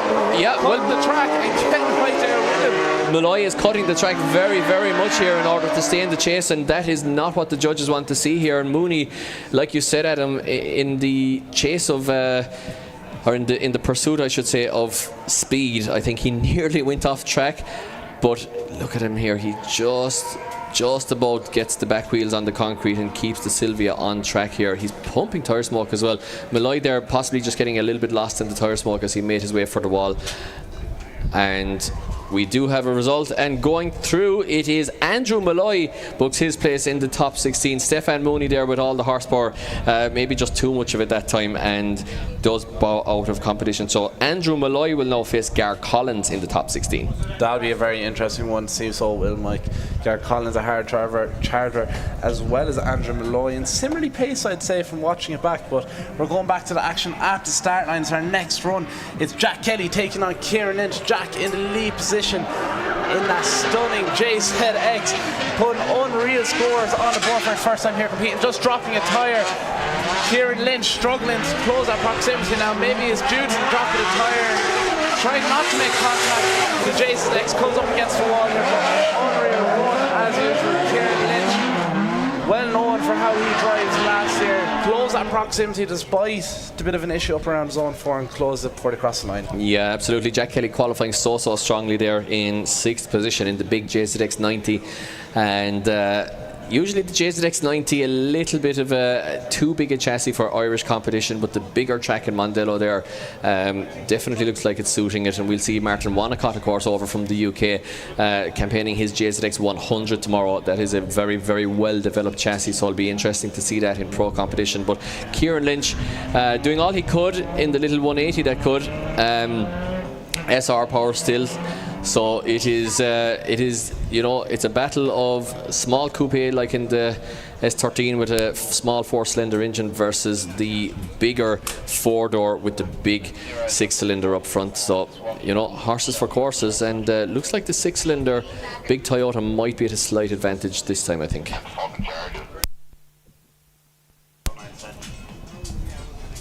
So the judges still having a look at this one as the drivers make their way back to the lines here at IDS Round 1 2026 Pro 2. And once again, guys, the top 4 drivers will go up for pro competition tomorrow, with the chance to qualify for pro competition at least tomorrow. So that is on the line, as well as all the glory of the podium and the championship points on offer. So Kieran Lynch leaves the line now, leads us in the Cork man to lead in Jack Kelly here, 180SX versus JZX. Lynch leads us in. Oh, and a big flick there from Kelly. He just seems to back out of it suddenly, and Kelly sacrifices zone 3 very badly as a result, and now he's a little bit shallow from 4 as well, but he does find the pocket of the 180. Looks to be definitely has a pace advantage here over the 180, but Kelly is very much missing zone 4 there, and Lynch is pretty not too bad in that. So Kelly there a little bit all over the place in the chase, Adam. Didn't really pick up a clip for most of that track. That's for sure. Kelly, this is our first ever time seeing him competitively chase down the drivers. We've seen him plenty of times at the batches, and he's well able to do so along with his teammates and Team Fool. Kieran Lynch trying to give him every opportunity to get up on the door, but unfortunately that JZX maybe not taking every single advantage to its full way. As we can see here, after zone 2 the proximity really opened up, but a dive was made then for zone 4. Yeah, so it'll be definitely coming down, I think, to, as you said, Adam, the first one versus the second one, the lead versus chase. I'd say it'd be the yellow car versus the pink one. It will be definitely be yellow car versus pink as well. But I think it's going to be the mistakes of Kelly versus the lack of proximity of Lynch, and it's going to come down basically to which the judges think was the bigger mistake in this one. It's going to be you know, it's going to be decided on mistakes rather than all-out proximity and greatness, to be honest. Now Lynch had actually quite a good lead run, to be fair to him, and Kelly was doing all he could. Maybe just got caught offline a little bit, and the car might have been a little bit too hooked up to really adjust his line, which you have to do if you want to make it fast, but that's the game you play. If you hook up the car hugely, then it is quite hard to adjust if you find yourself in the wrong position in the chase. So that's where the top drivers come in, the likes of James Dean, whatever. They can make the car so grippy, but they still look like they're floating around the place because they're so on top of them. That's for sure. Just looking back in a replay here, Mike, as you say around zone 6, how Jack doesn't really get too deep into it. The length of that JZX, if he got any more deep into it, he probably would have been in the wall. Yeah. You're in, as we said, you're in all the clips at once and that. But judges still having a chat about this one. We might see it going one more time, guys. So if you've not watched drifting before, it is possible for a battle to go one more time if the judges cannot decide the winner, or if there's a 0-0, essentially, if there's like a spin in both runs or whatever. So it is possible for a run to go one more time, and you can actually have 2 one more times. And then two more times. Yeah, 2 more times, exactly. And it has to be decided in after 2 one more time. So any 2 competitors can actually battle each other 3 times. And that's when you see Conrads, usually. That's the car's not getting a break at all. Yeah, that's when you see the Conrads making their way out into freedom and being on the track. And then the marshals try to pick them up straight away, and they forget that they're a little bit warm, and they burn their hands. Which we actually saw last year here with Jake Davey and Daniel Devine, wasn't it? Denny Devine's final, so it was. Denny Devine's 2J made a break for freedom, unfortunately. Just after being put in the car as well. Such a shame, but we'll be seeing him through the season as well. Another great driver to progress from the Pro 2 Championship. Yeah, absolutely. Himself and Alex Butler and young Davey there and all them fellas, all those hot shots made it up from last year in this exact championship. So be great to see them. And do we have a result? We have a result, Mike. It is Jack Kelly taking the win on that battle there. Jack Kelly, for his first time in competition, making his way into the top 16. Absolutely great stuff. Just looking back in our commentary notes here as well, Mike, that JZX actually started out as a road car, but slowly more and more just turned into a drift car. All of these started out as road cars at some stage though as well. Cheers but for that, Mike. But it was his road. I don't understand what you mean. It was cars on track anyway. It was his road car. Look at this coming over the hill. It's Justin Murphy in his E36. Unbelievable stuff all day, but it's another E36 trying to chase him down, trying to close that proximity. It's Jack Irwin trying to get there, but Justin Murphy has all the power, all the pace, all the angle, all the bells and whistles in that car to do exactly what the judges want to see. And unfortunately for Jack Irwin, his car just isn't up to that spec yet, so he's struggling to close that proximity. Yeah, absolutely. Justin Murphy there with the very high spec machine, and Jack Irwin just struggling there a little bit. Did well qualify, but unfortunately didn't seem to have the proximity there. And as you mentioned there, Jack Kelly would have had that. I know exactly what you were saying, Adam, but I had to just throw in the dig there. But Jack Kelly, of course, started out in his JZX as his road car, and then converted into a drift car, which is very, very nice way to do it for sure. I think they should start making S13 shells in, the way they make Chinese like Mark II Escort shells and E86 shells now. I think they need to start making like competition shells, S13s. It probably would be a good business move if you were to start doing so yourself, I'd say, Mike. And there'd be plenty of them bought, specifically in Ireland, so I'd say. As we can see, the 2 drivers coming over the hill here once again. The lower powered car this time in the lead position. Will Justin Murphy able to hold himself back from Jack Irwin in the lead position? Looks like he's doing quite a good job. All the pressure on Jack to get away here. Justin Murphy always great in the chase position, and you can see that right here. He's able to hold his E36 back. Look at that transition. Oh, he's almost got into trouble there, but just about got out of it. As you said, Adam, doing really, really well there just to hold it back. The huge advantage in pace there in Justin Murphy's car showing, but he did very well to hold it back and not have a collision there. Absolutely, he looks very, very comfortable. I'm not too sure if he has a go fast and a go slow button inside that car, but he manages it very, very well. Yeah, absolutely. So we can announce, guys, that Justin Murphy did indeed take the win there and goes on to the top 16 to face off against Jack Kelly in the last battle of our top 16. So I'm going to stop you there, Mike. I'm going to just put out here, I think Justin Murphy might take it home today. Okay, he's nice. Looking great. Yeah, nice. I'm going to call it. Yeah, I would agree. He's in there with a chance, definitely. And I am going to say, if he can keep the thing cool, I'm going to call Jack Mulvill. Speaking of which, he would be in the second name I would have put down. And that man himself, I wouldn't even say man, the young boy is actually hitting the track right now. Young Jack Mulvill in the lead position, coming up against Ronan Doherty. Yeah, Ronan Doherty. So yeah, we're making our way into our top 16 now, Mike. So that's our top 32 out of the way. Top 16 kicking off now. Jack Mulvill in the lead position. to make his way into the Grade 8. Our top qualifier, look at the smoke coming off the back of that car. Ronan Doherty having to use every bit of power in his PS13 to keep up.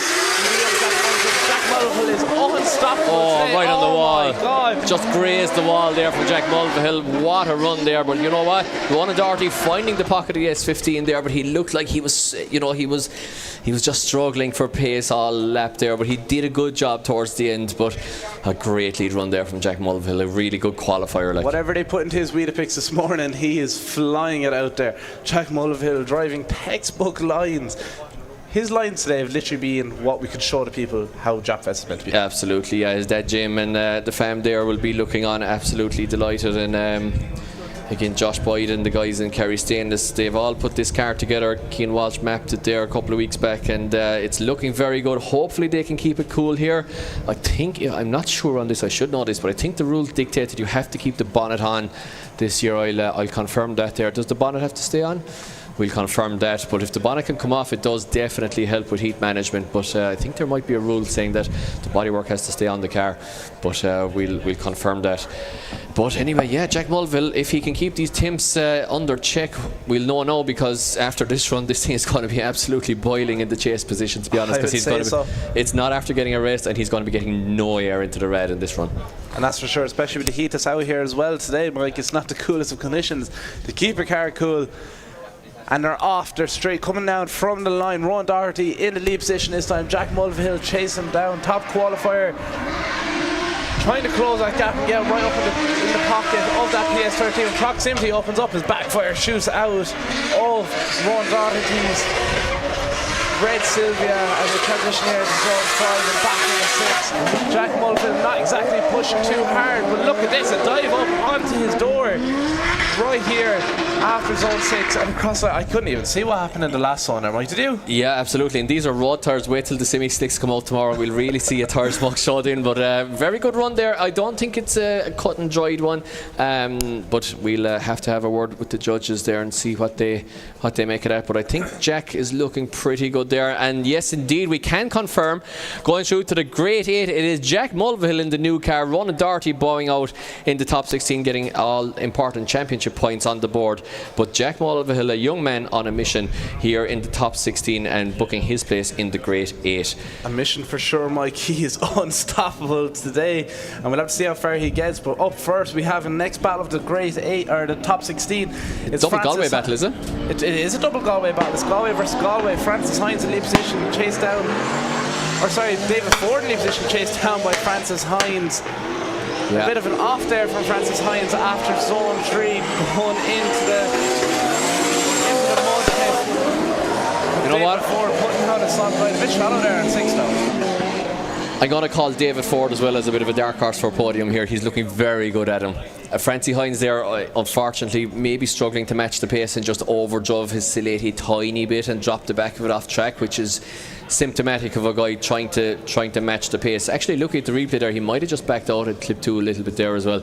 But David Ford, he's just being that quiet assassin, isn't he? He's just not really doing a whole pile wrong. He's knocking in the runs. He's just doing it without a lot of drama, and that's usually a good sign for a podium. But let's see, it's not even over the top 16 yet. Also, guys, if you're watching on YouTube, be sure to drop in an emoji of your country there if you can. Please let us know where you're watching from. We'll get much more interaction for Pro Day tomorrow as well, I'm sure. But get in the comments and let us know what country exactly you're watching from. Just drop in an emoji there, and yeah, let's keep the interaction going, and drop in any questions you might have as well, guys. We'll try and have a look here on the live stream and answer them for you. That's for sure. We actually have a question box open on our Instagram story at the present moment, so any questions you have in, make sure to drop them, and myself and Mike will try and answer before the day's out. We don't know anything, but we'll try. Yeah, we'll make up some sort. We'll make up something. Exactly, we'll make up something. But yeah, absolutely, Davy Ford is in the driving seat again, metaphorically and literally, in this battle. That's for sure, Mike. I can overhear our judges in the background there discussing that last run as well, so it's going to be entertaining to see the second half of this run, I'd say. Yeah, definitely. So we swap them around. Lead becomes chase. Francie Hines now leads us in. David Ford is going to know that he's at an advantage, and Let's see how hard he pushes here as Francie Hines leads us in over the hill. Bit of separation between both drivers though. David Ford is a long way back here, and if he wants to take this battle, he better be getting his skates on right now, because Francie Hines is after opening up a very big gap here with the little Sil 80. And you know what? I don't know, Francie Hines had a mistake in the first one there as both drivers crossed the line, but I don't know, Adam, that was a big gap there, and I'm not sure what happened to David Ford. He definitely has a horsepower and torque advantage there, but he didn't seem to just get off the line. And sometimes, you know, all that torque, it's difficult to control the wheel spin. And if you just get caught in wheel spin coming off the line, your natural reaction is, you know, to just get back on it straight away according as you get the wheel spin under control. But you can just make more wheel spin happen with lots of torque, whereas Francie Hines SR might be just brake horsepowering itself up the straight, if you know what I mean. They're much more peaky power delivery, so on the mid-range it's not going to be lighting up like a turbo one UZ would. So maybe that's what happened. Or maybe he just missed a gear, who knows. Quite possibly, maybe, not too sure, Mike. Maybe I'm just waffling. I'm not in the driver's seat, so I can't really tell you, but we've seen him nearly make the same mistake Francis made, nearly going into the mud there after zone 3. Drivers really seem to be going deep into that zone today, Mike, so they are. Yeah. And they're either managing it just right, going way too shallow, or way too deep. Yeah, I mean, you're going to be pushing harder and harder as the battles go through. I mean, it's, you know, it's one of those, you're thinking so much about things in qualifying, but when the battles happen, you're just pushing as hard as possible, which is probably why we're seeing drivers starting to run off a little bit closer to the edge there in 4. So just watching the replay here once again, Francie Hines did go very off track. Well, not very off track, but he did have a significant issue there at clip 3 on the first run, and then lost lots of proximity and totally missed zone 6 in the chase, looking for David Ford's quarter panel. So that was a big mistake. David Ford had no proximity in his run, so I don't know, they might cancel each other out.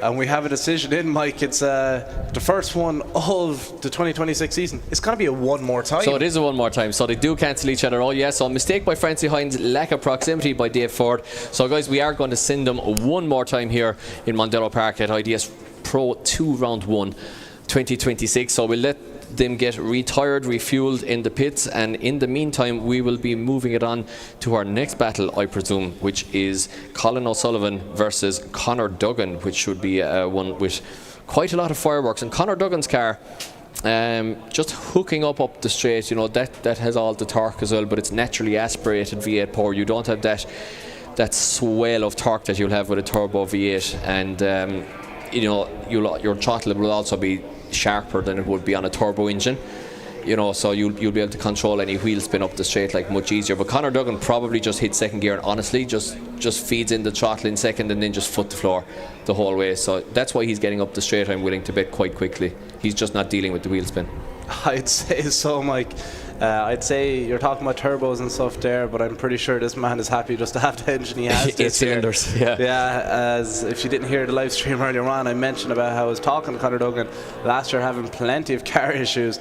He was only running on 5 cylinders, some around 6 on others, and others maybe just about on 7 on the best days. But he's in the full 8 here today, and we're about to see him come over the hill here now, chasing down the young Kerry man Colin O'Sullivan. Colin O'Sullivan with a huge flick as always, but Conor Duggan matching his style. Colin O'Sullivan making loads of smoke. Conor Duggan right there with him though, managing it pretty well. Colin O'Sullivan putting down the best that he possibly can. And here Conor in his V8, roaring past the tower here as Colin O'Sullivan fills out zone 6. And Conor Duggan not exactly right on the door in the pocket, but he's there with him though. Yeah, he was consistent. He was there pretty much in the right place all lap, and crucially as well, he wasn't far away around the zone 2 there. I'm not sure if he sacrificed 3 in order to maintain proximity there, but lovely driving there from Colin O'Sullivan in the lead position, putting in that big qualifying score and putting on a show here for the crowd in Mondello Park. I'm sure the guys all around the track here enjoying this Pro 2 action as we are, and yeah, I think it's a good run from both drivers. Almost look like teammates as well with the blue and white liveries again. So Conor Duggan might be another dark horse. You know, he's looking consistent. He's getting better and better according as we see him coming into competition, and both drivers just trundling the cars down now to the start line. Both cars definitely they're needing slowly as possible so they can talk to their spotters, I'd say. Yeah, exactly, and giving them another couple of seconds of heat. You want to go faster to get the airflow into the red, but you also want the fans to have a little bit more time to pull air through the red. So not sure which is more efficient in the long run, but you're always trying to get the cars a little bit cooler. That's for sure. One thing maybe worth noting as well, Mike, for everyone at home or here in attendance today, we always say in drifting we want to see you right up in the door, leaving marks on another person's door, but drifting is a non-contact sport. So ideally the judges don't want to be seeing you right there bouncing off the lead driver's car. Well, minimal contact that doesn't upset the lead driver isn't frowned upon as such. It's kind of like basketball, you know, you can kind of be thereabouts touching them, and if you can just be right there and maybe just barely nudging them without upsetting their line, then that's fantastic. But again, if you do upset them or upset their line or whatever, yeah, that is frowned upon by the judges. That's for sure. Maybe just a small bit of a shoulder or something, yeah. But not an all kick into the hips written. Love tap. Right, so second half of this battle, guys. Once again, get on the YouTube here, Mondello, if you want to see the replays as well and stuff. If you can get the phone coverage up here. But we are ready to rock for the second half of Conor Dugen versus Colin O'Sullivan. Dugen will be the lead car this time. He's looking good in the chase position, I must say, so he might be another dark horse, as well as we make our way through the left hand side of this top 16 bracket. So I'm just overhearing here that Conor Dugen is calling a 5-minute rule.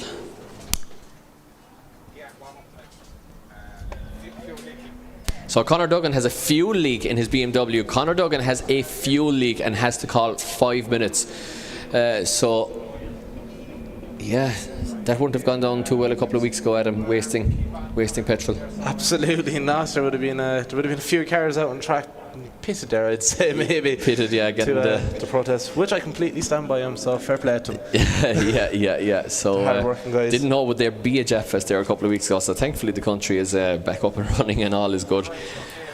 And Dubshed and all went ahead in the midst of it, so happy days. But yeah, Conor Dugen into the pits to fix the fuel leak in 5 minutes, and once Conor Dugen gets back to his pit box and once his crew put hands on the car, the marshals will start the clock, and once he leaves his pit box, the clock stops. So he has 5 minutes from the time that any of his pit crew or himself puts hands on the car to fix that. So it's not a lot of time, Adam, there to be messing with maybe AN fittings and stuff and taking them off and you know, fuel going everywhere, and yeah, it's not a lot of time to fix a fuel leak if it's something more complicated or a hose, for sure, Mike. a crack in a hose or something along that. But while these cars are warming up their tyres, I may as well take the opportunity to give a shout out to everyone on the live stream at the moment. We can see the chat is quite active, as we see a few guys such as Sergeant Ducky, actually himself, Jim, Stuart, David, all the boys are inside watching and commenting, keeping interaction live over on Instagram.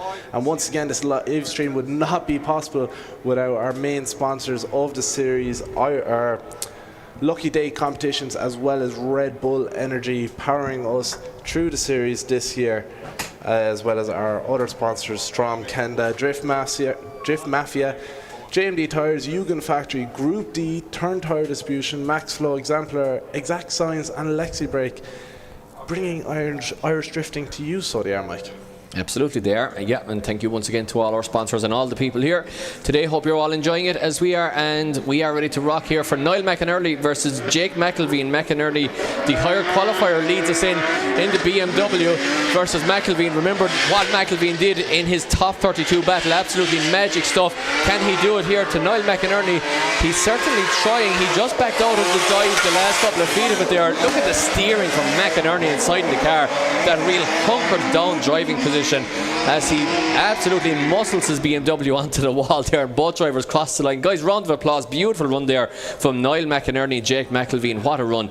Absolutely outstanding, Mike. As you can see here on the replay, the pace they're coming over that hill on, only running street tyres and not the highest of powers cars, but they're giving it their absolute all. And you can see Jake really trying to push up on the door and Niall there. So it's going to be interesting once we switch things around and see what way goes on the return factor of that.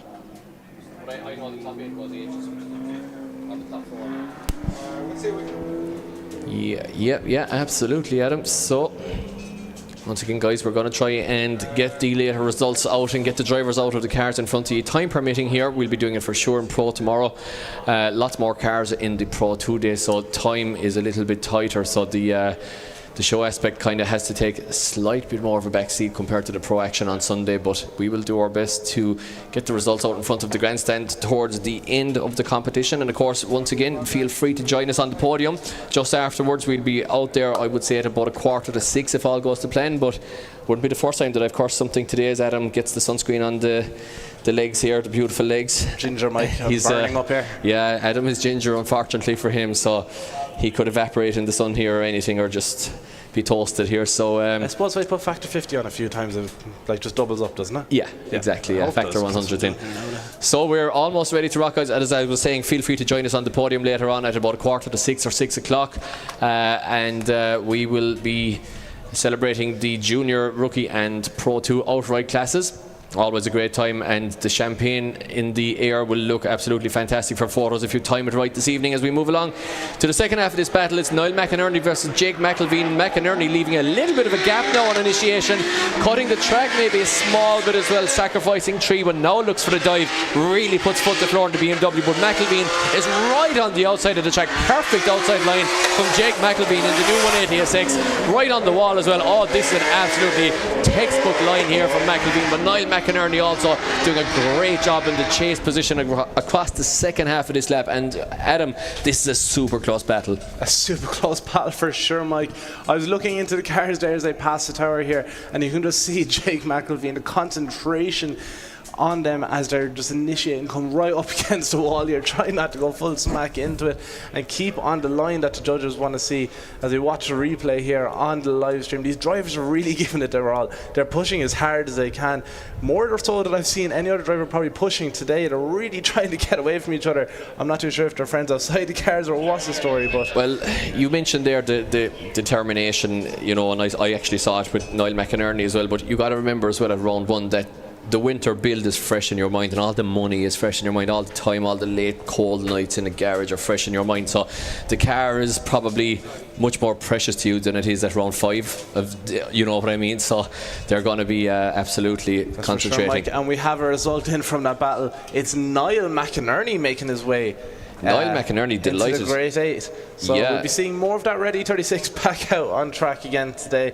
Very unfortunate for young Jake Davey. Or Jake McIlveen.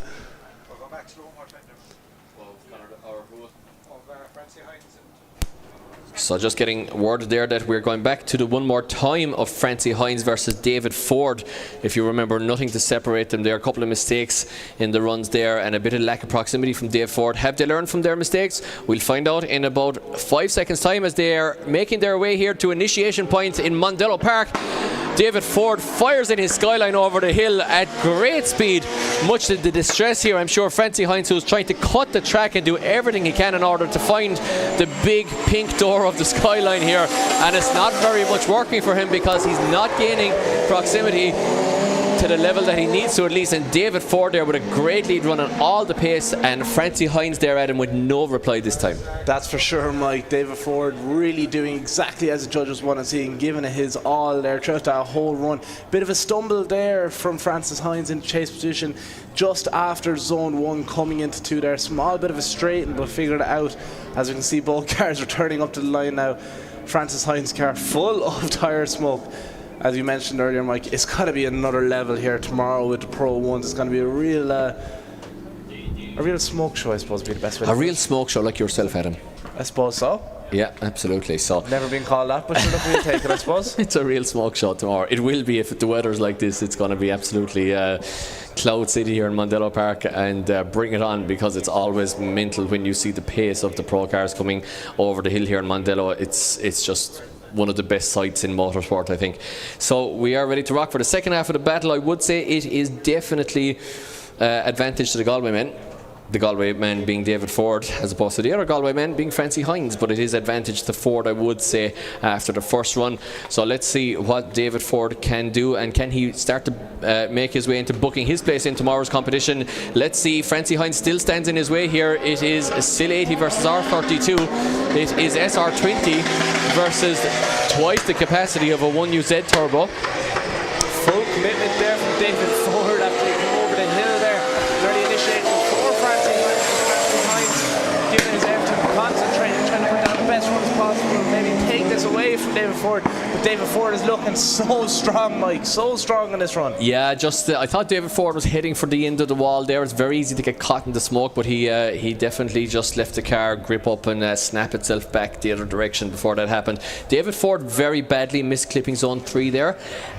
And also missed the start of 4, just looking at the replay here. So not a great line, but overall I think Francie Hines made even more sacrifice in terms of zones in order to make up the gap, and Davy Ford had way better proximity. So I think we're going to see a win for the pink skyline here, but let's see what the judges say. As one of the commentators, or one of the people commenting on the live stream said, I'd say Nissan will win.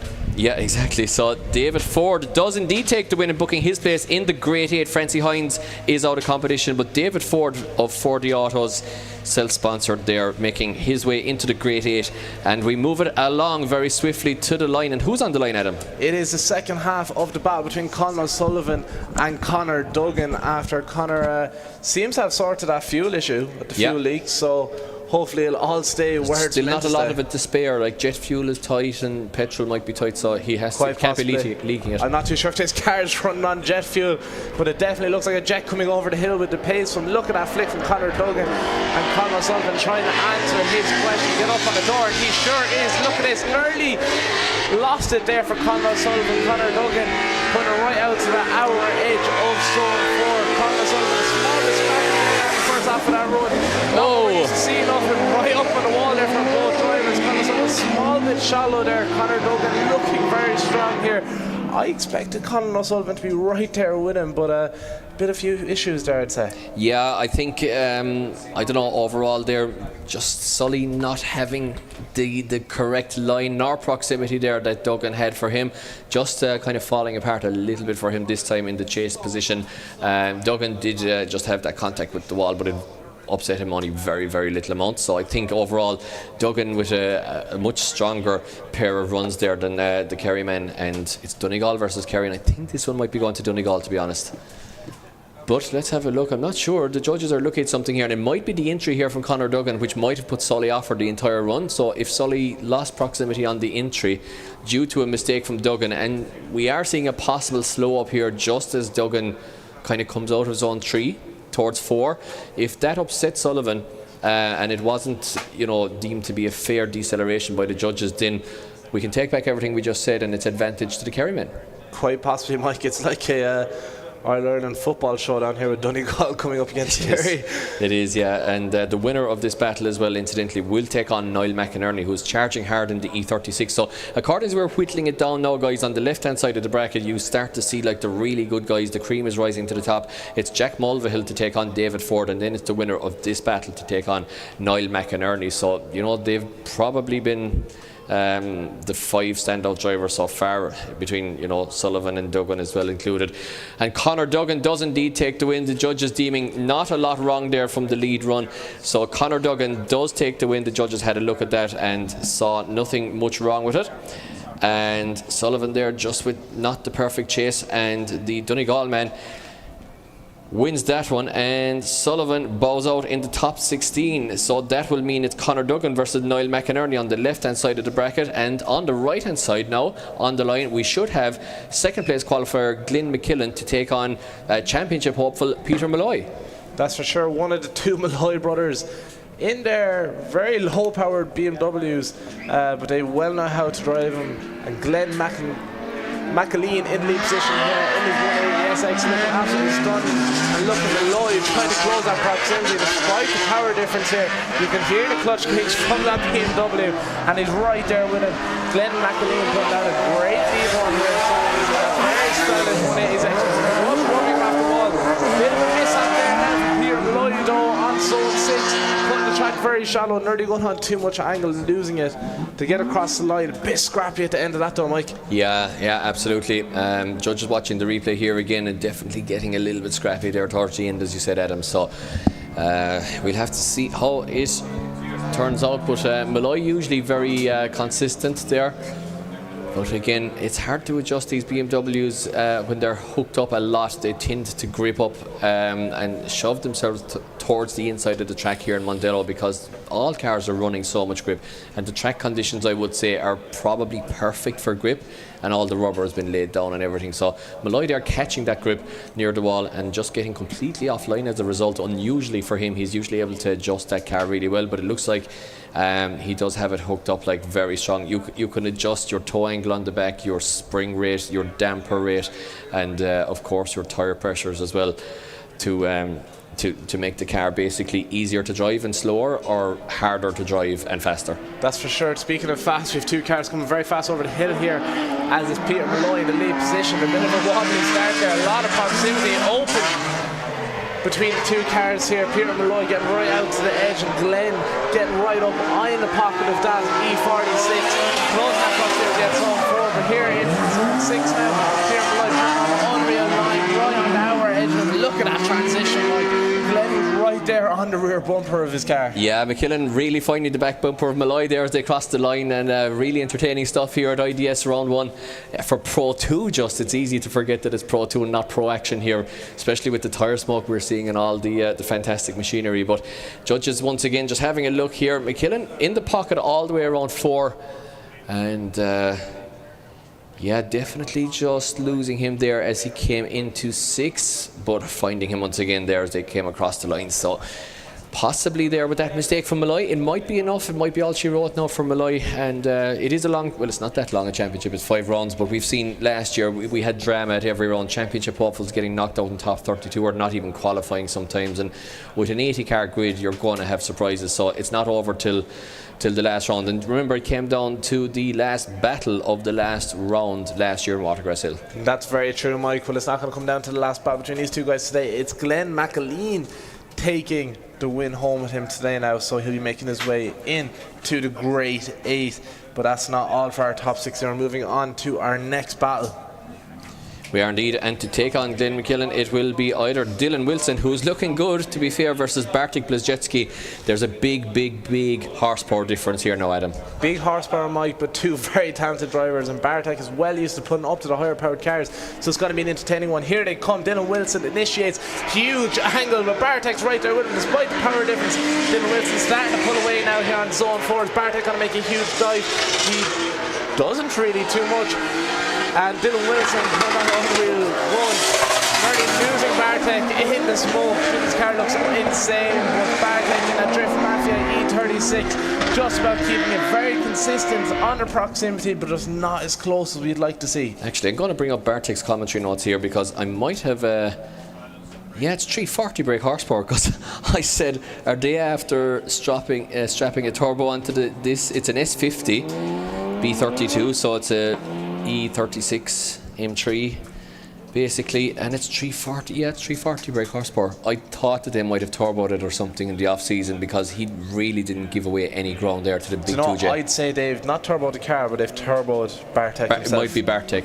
There's something about him, he just has a talent. We've seen him last year up in Bishop's Court. I heard he kind of does a lead foot. He must have. Bad job. That pedal, the accelerator pedal, just goes full 180 degrees or something, because it just must not stop going. He has the pace in him, and he's well able to do it. We've seen him with the pros last year up in Bishop's Court. I think it was round 4, so it was. And he's well able to, so he is. Yeah, absolutely. Well, you know, he looked good there. Definitely didn't give up any pace up the straight in Mondello, which is traditionally the place that the horsepower is the advantage. So let's see what Dylan Wilson can do here. He is right with Bartek, and he has to really put out a good chase here if he wants to book his place in the Great 8 here. But Bartek is doing a really nice, I was just going to say a lovely lead line, bit of a waver all right as he got into 4, just had to readjust his angle. Now Dylan Wilson does find the pocket, transitions exactly at the same time of the elder BMW of Bartek, and transitions once again in the pocket and gets on the door. I think Wilson there, just great driving. Guys, round of applause for Bartek Blazejewski and Dylan Wilson there. Great driving from both drivers. And I think that it might be Wilson's battle there with that little waver from Bartek and just the proximity that Wilson had. That's for sure, Mike, and I really do think this battle is coming down not to the drivers or the skill. I think it's really coming down to the power they have in their cars. So this is where it really shines through, and how much drifting has progressed. It's not just about your car, it's not just about going out on track. with some slippery tyres, it's about how you set it up, getting the pace in, spending the money on it. And I'm sure we have a result from that battle, Mike. We do indeed, and as expected, it is Dylan Wilson progresses to the Great 8 to take on Glenn McKillan. So Bartek Blazejewski just maybe outcard a tiny bit there towards the end, but you know what, he did fantastic with what he has, and should they strap a turbo to that, I would be really interested to see what he can do, because I think he could put it up to anyone. Now sure, it's an interesting one here. It is Gar Collins in that new S13 chassis against Andrew Malloy, who's very used to his E36 M3 here, so it's very hard to call this one. I think the 180 will have definitely more horsepower and torque with 550 versus Malloy's 330, but it's a new chassis to Collins, and you know, Andrew is very used to this BMW. Your favourite car in the world, Adam? It sure is. But Garrett Collins looks very comfortable all weekend, but he's going to be comfortable enough to keep up with Andrew Malloy. Andrew Malloy putting on a great run here so far, despite the power difference. Andrew Malloy knows how to rocket that car and pilot it where it needs to be, and he's doing exactly just that, right on the outer edge of every zone he's hit so far. Transitioning onto the wall here in front of the grandstand, Garrett Collins doing a great job of holding back that 180 SX and not driving Andrew Malloy off the track. A great run for both drivers there. There's going to be a lot of pressure on Andrew Malloy here now to manage his car, to get that pace out of it, screw every single bit of power he has underneath the bonnet of that, and get up in the door of Garrett Collins. Sorry, Adam, I had myself muted there as I talked to Sean. Absolutely, yeah. So just over here, the judges here as well on our left-hand side. Once again, the judges are, of course, mic'd up to each other and just each other, as well as the production crew here, but basically the judges can hear each other's thoughts almost. It's a psychic, telepathic connection. Maybe not quite, but they are mic'd up and headsetted up to just each other, so they're making little notes throughout the run and in discussion of the runs after each and every run. So between the three of them, then they can come to a decision, and it can be a split decision as well, of course, or it could be one more time as well. Just looking back on the notes here of Andrew Malloy, the two Malloy brothers, two very modest men. Andrew Malloy's like, I just grew up in a motorsport family, and you know, I just wanted to get into it some way, and drifting just took my fancy, so yeah, said I'd just come out and just be one of the top dogs in the Pro 2 championship. Exactly. And here he comes over the hill, chasing down Garrett Collins in his new 180 SX. Garrett Collins, huge entry here for Garrett Collins, getting into zone 1, 2, now into 3. Andrew Malloy knows how to manage his car, and he's right there with him. You would not tell there's a power difference between these two cars, Mike. Garrett Collins struggling to get away from Andrew Malloy in his BMW E36. Wow, insane stuff. Andrew Malloy must be clutch kicking that car like there's no tomorrow. Round of applause from us here. Guys, round of applause there for Andrew Malloy, especially in the chase position. What a run there, and I mean, absolutely mirroring everything that happened from the lead car there, and in a car that's giving away like 200-ish brake horsepower as well while he's at it. Now, Gar, fair dues to him, absolutely lovely chaseable lead line. Now, maybe Malloy didn't quite mirror the angle around zone 4, but for the rest of it there, he was pretty much just beautiful on him. But overall, good pair of runs there, Adam. Quite a close possible one here. And again, we'll see what the judges have to say. And I think we're a little bit spoiled in this country. This has to be one of the most competitive Pro 2 championships in the whole world, if not the world.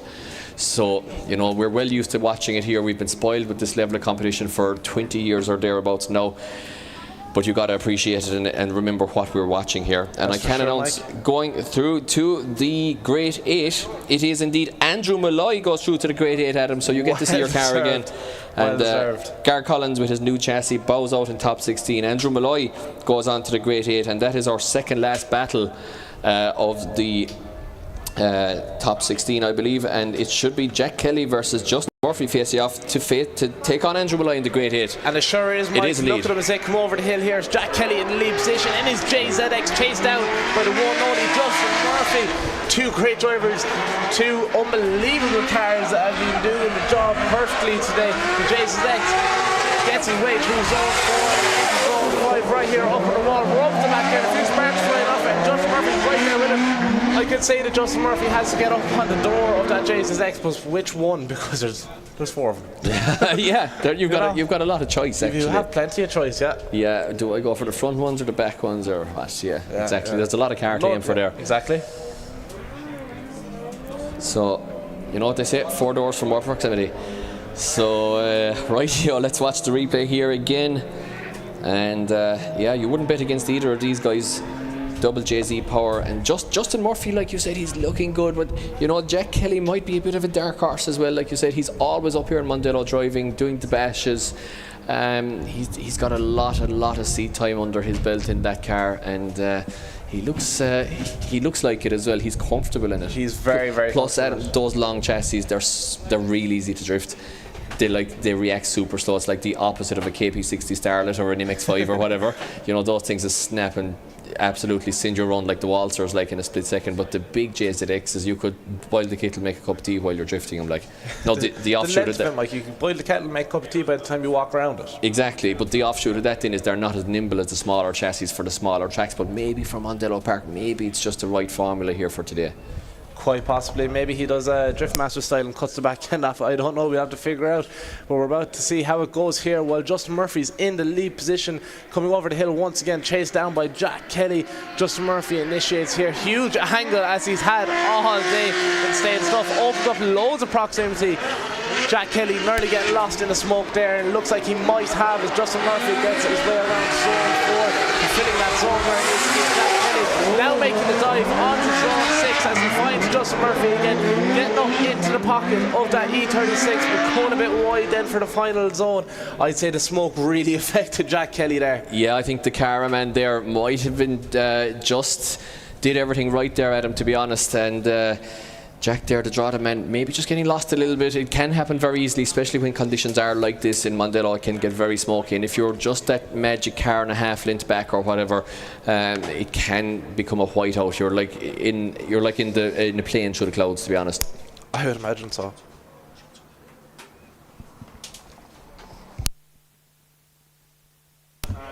So just waiting for the official results, and we can announce that it is indeed Justin Murphy goes through to the Grade 8 to face off against Andrew Malloy, so that's going to be a good one. Jack Kelly having a good maiden voyage there, but it all ends for him in tears in the top 16. Well, not in tears, he'll be happy enough, I would say.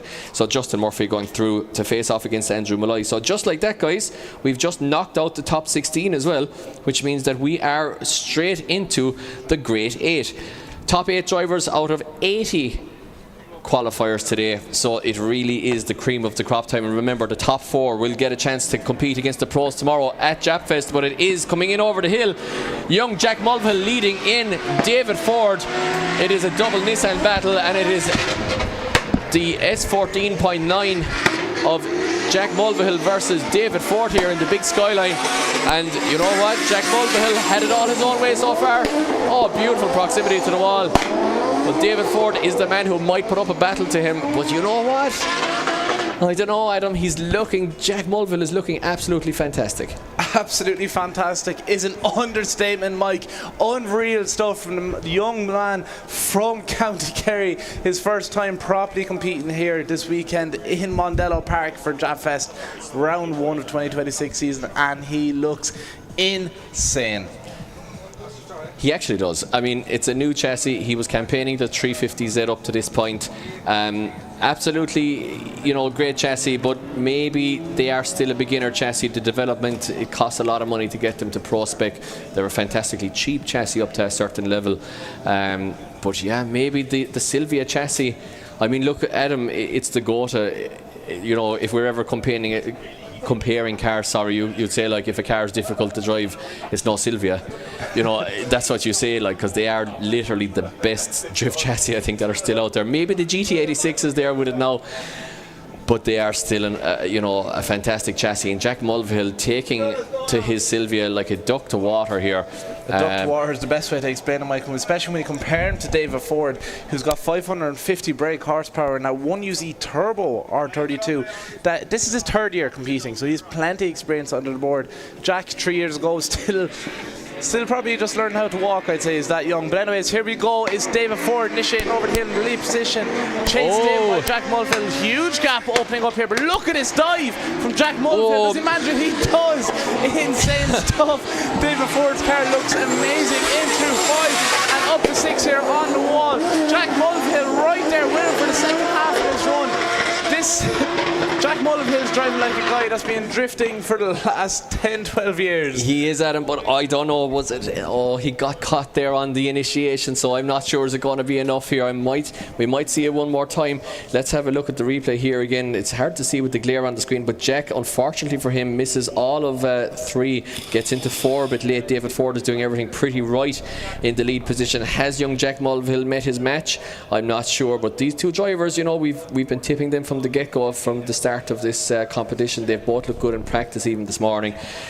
So the judges are going to have a chat about this one and a good watch of the replay. And this is what we expect, Adam, the Grade 8. It's supposed to get tighter. It's supposed to get more difficult to split the drivers. And it sure is. This is where the part of the day where we always like to say we're glad we're commentators and not judges.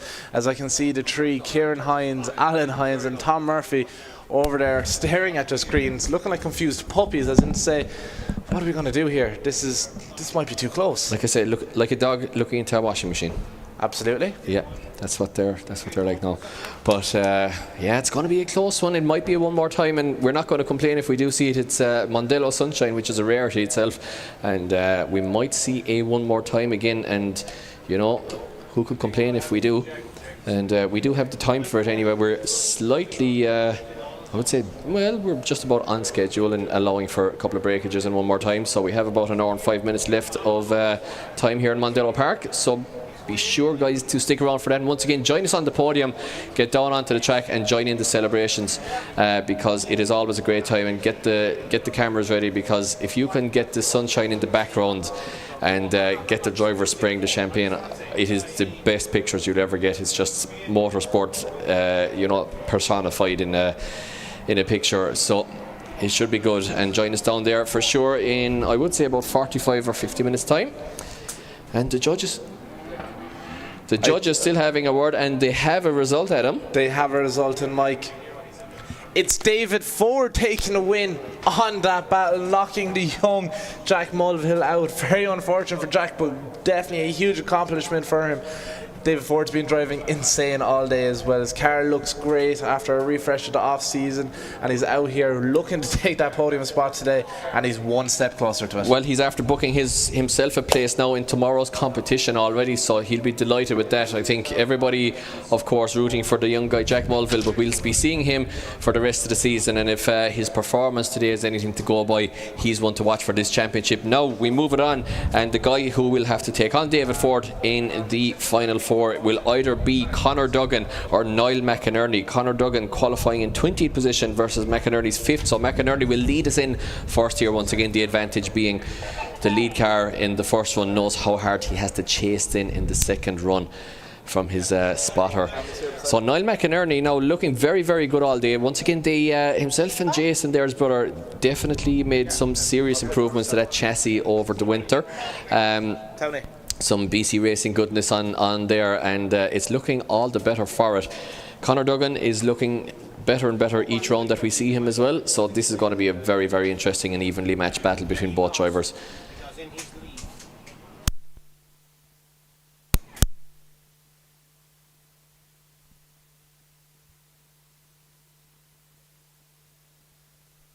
So guys, just a bit of news here from the start line relayed to me from our track controller Sean Healy.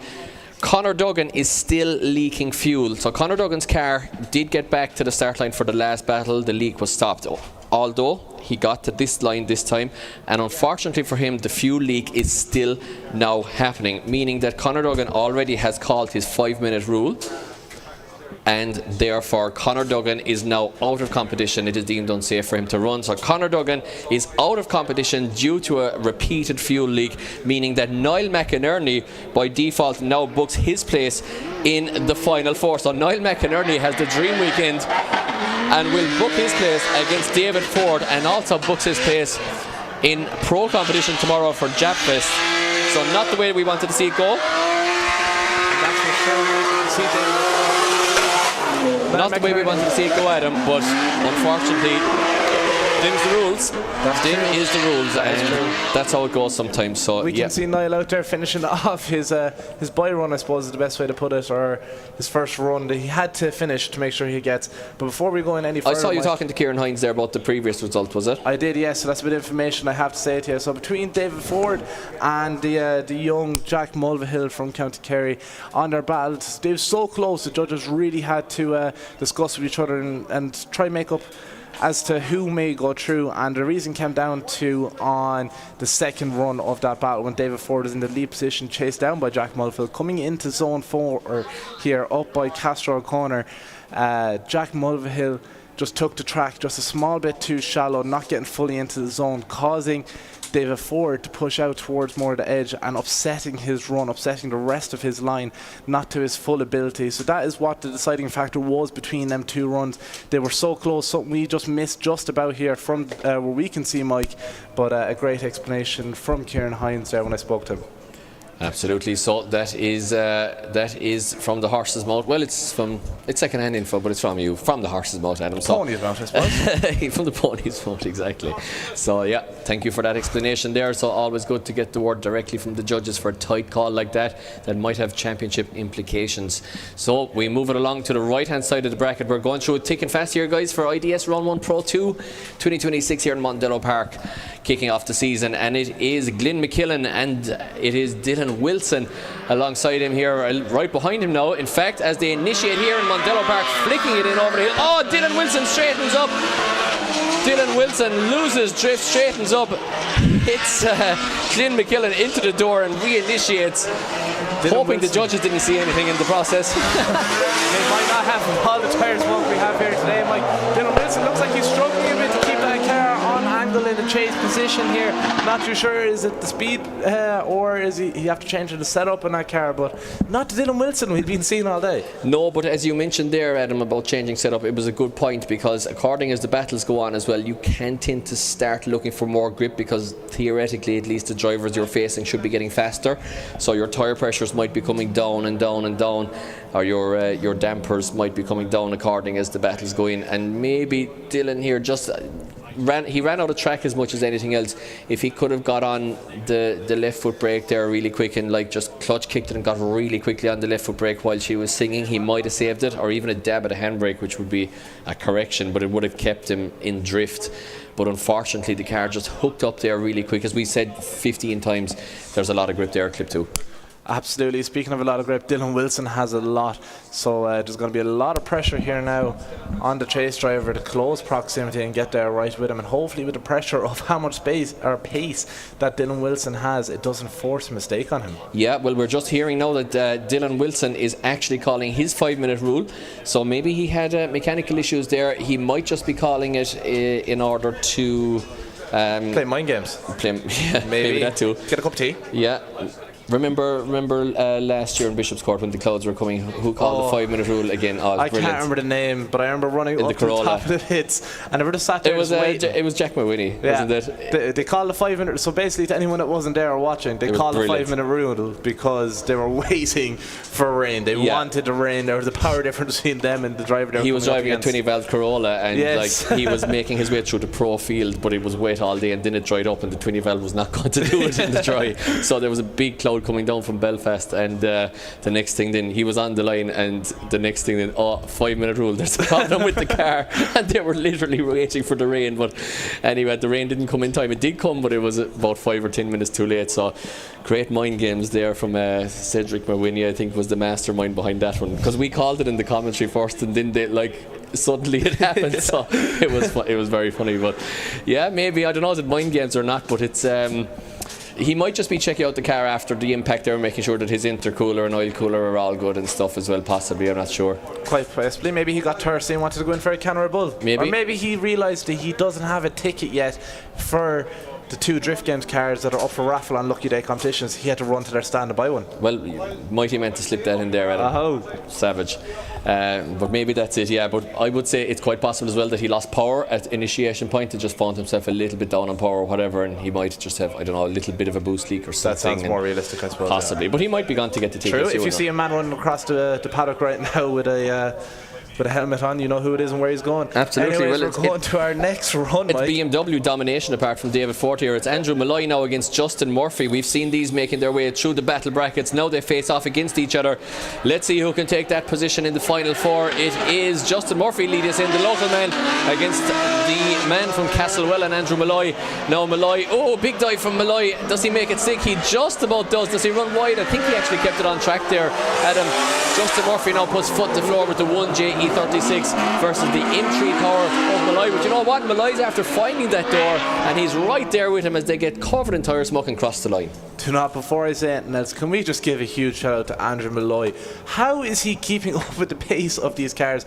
These are two cars that have really stood out to me all day. Obviously Andrew, because I love the look of his car, but Justin Murphy, the pace from all day, the angle, the style, how fluid he's been, has been absolutely insane. How's Andrew Malloy matching that with 300 or so power like? Yeah, it's crazy. Yeah, it's really good. He did sacrifice his way into 4, all right, to be fair, to get that proximity. So not sure if the judges are going to mark him down quite a lot for that or not, but we'll have to wait and find out, because we're going to run them again, swap them around and see who makes their way into the final four. Because remember, guys, not just is there a podium on the line here or a win in Pro 2, but there is that all-important place in front of the 16,000 people at Japfest, and I've been lucky enough myself to drive it a lot of times, and it is one special feeling coming over the hill and absolutely flicking the car in front of that many people. It's the coolest thing in the world, so it's a lot at stake here, and they're going to know that. I can imagine, like 16,000 people is insane. That's Driftmaster spec of a crowd.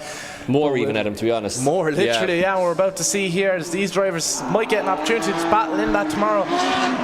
It's Andrew Malloy and Justin Murphy. Justin Murphy managing well to slow down his car. Stay there with Andrew Malloy, but Andrew Malloy is somehow pushing that car nearly away, trying to open up proximity away from Justin Murphy. Two great drivers, two insane drivers that have been really, really well today. A great battle we've just seen here. Maybe not the closer proximities, maybe not the tightest of transitions, but a great run overall. Yeah, really nice run from both drivers again, and not a lot to separate them between both runs here. Let's have a look at the replay as both of them get in there now and transition back. Murphy is right there. I think overall Murphy might have been the tidier of both here, and just seemed to, like, he didn't have to push his car quite as much. He was the driver who looked like he was ticking over, you know, in the run rather than Malloy. But then again, Malloy did have more proximity crossing the line, so yeah, could be still quite close between both, but Murphy may be just a little bit tidier across both runs there. So I think that I think that Murphy just didn't have that mistake coming down into zone 4 there, which might be the deciding factor between both drivers. But let's see what the judges say as they watch the replay one more time. And Adam doses himself in water here. It is getting warm up here, that is for sure. And hopefully the weather holds for tomorrow. I think it's more cloudy tomorrow, and I did see a couple of spring showers in the forecast on my phone app, which is my phone app, which has gotten me absolutely drowned wet on the bike a couple of times, so I don't trust it that much, to be honest. But well, it says 51% chance of rain at 3 o'clock tomorrow, which would be just in time for the top 32. So if there's a smattering of rain and it dries up, which is what it looks like it's going to do, I'm not going to complain, because it always throws up lots and lots of drama, to be honest, with the conditions. And Mondello, especially when it's rubbered up, the second it rains it turns into an ice rink here. So it's always interesting, and you get to see people pirouetting over the hill, coming in backwards and everything. So yeah, going to be interesting, but just waiting for the result to drop in here from the judges.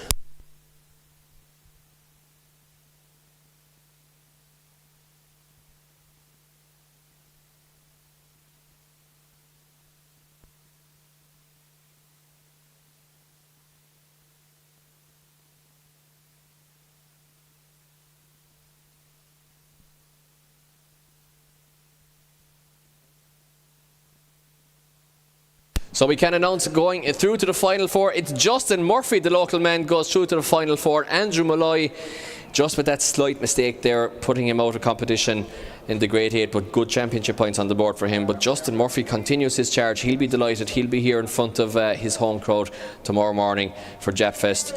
And now he will face off against the winner of the Glenn McKillan and Dylan Wilson situation.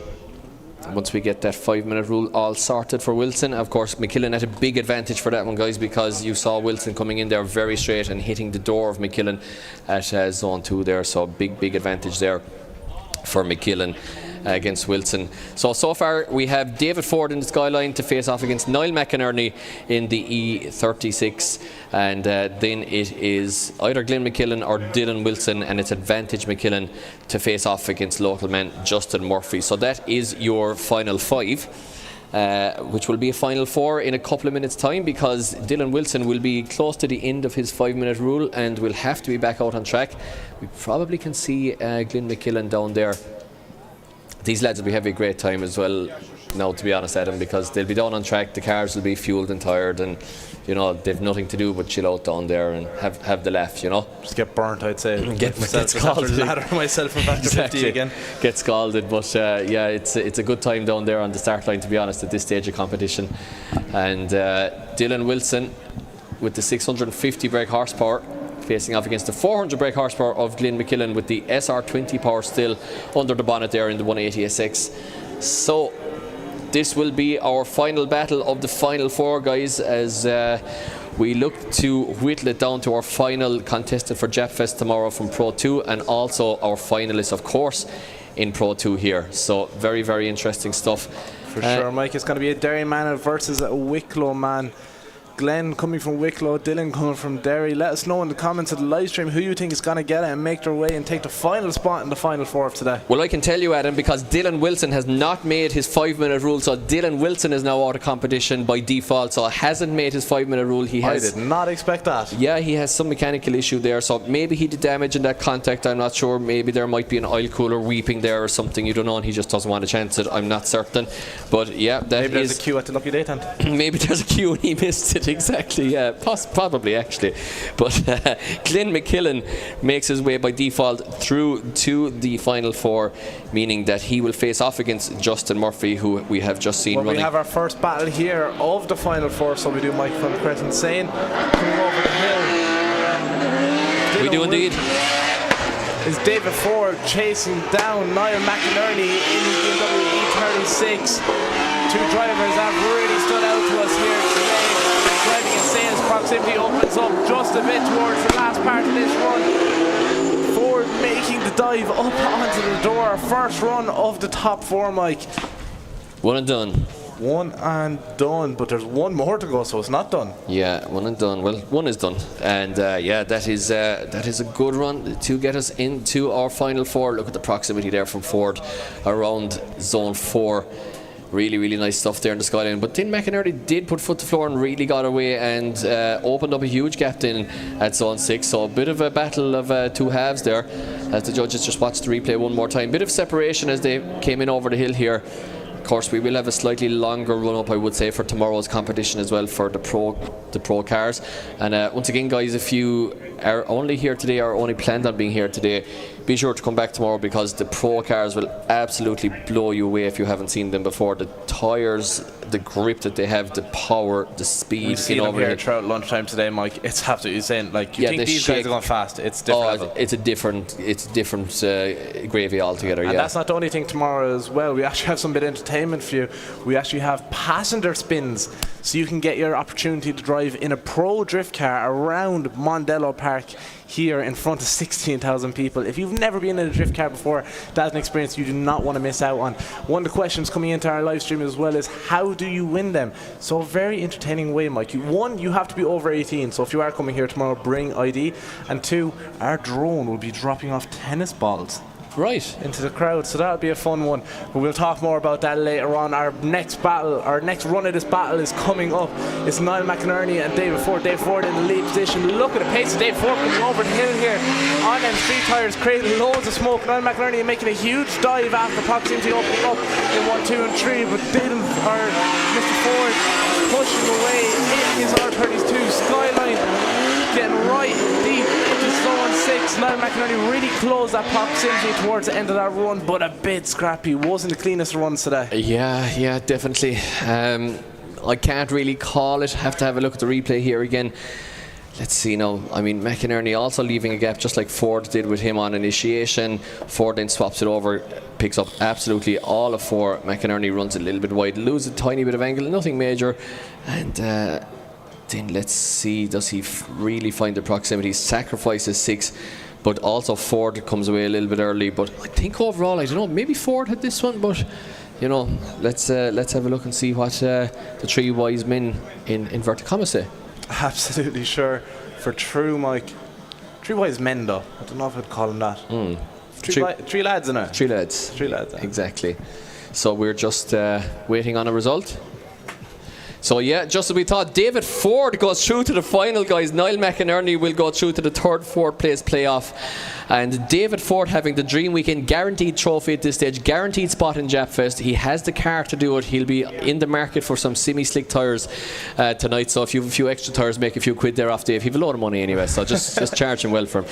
And yeah, David Ford. Something interesting happening here now, Mike. There's a single car run out on track. Yeah. It's Glenn McIlveen coming down over the hill here by himself. Where's Justin Murphy at? It's just Glenn McKillan's boy run. Sorry.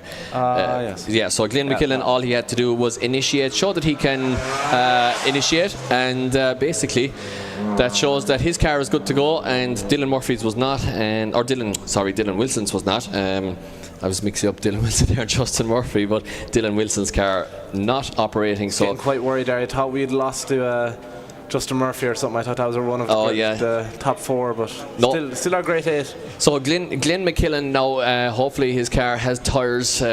Looks like he didn't want to spin his tyres there, so he's going to come into this one hot, literally again and metaphorically, because he's going straight to the line now, where I would say Justin Murphy is making his way out too as well, because of course he did run not so long ago, and it does slow down a little bit here for the final 4, because cars are getting retired, and you know they're getting of course they're getting refueled and stuff in the pits, so there is a little bit of a break sometimes in proceedings. But we can see our start line marshal there. I think it's the one is on the start line today down there, and taking in the sunshine and not at all getting sunburned, I'm sure.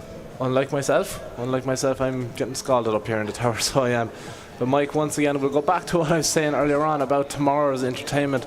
We have passenger spins, so if you do want to win them, you have to be over 18 years of age, and they'll be chosen at random. So our drone will be flying around, all going well now, and dropping tennis balls. If you get your tennis ball, you'll be able to get yourself an old passenger spin in a pro drift car around a pro drift track in front of 16,000 people in one of the biggest car events, if not the biggest car event in Ireland. No, it's the biggest car event in Ireland. That's a one-off experience. So make sure you're here tomorrow, as well as all the Trade Village stalls and everything else you'll see, as well as we'll have the Irish Rallycross Championship with some pro drivers coming out here to put on a demo with some of their really high-powered buggies. So that'll be an entertaining one. I was looking them up online as well, and if you haven't seen them before, make sure you do, because they race quite often here in Mondello. It's the home of their championship as well. I quite fancy one of those. Yeah, they look like they'd be great fun. Great fun, yeah. Great Hayabusa buggy or something. I think it'd be unbelievable.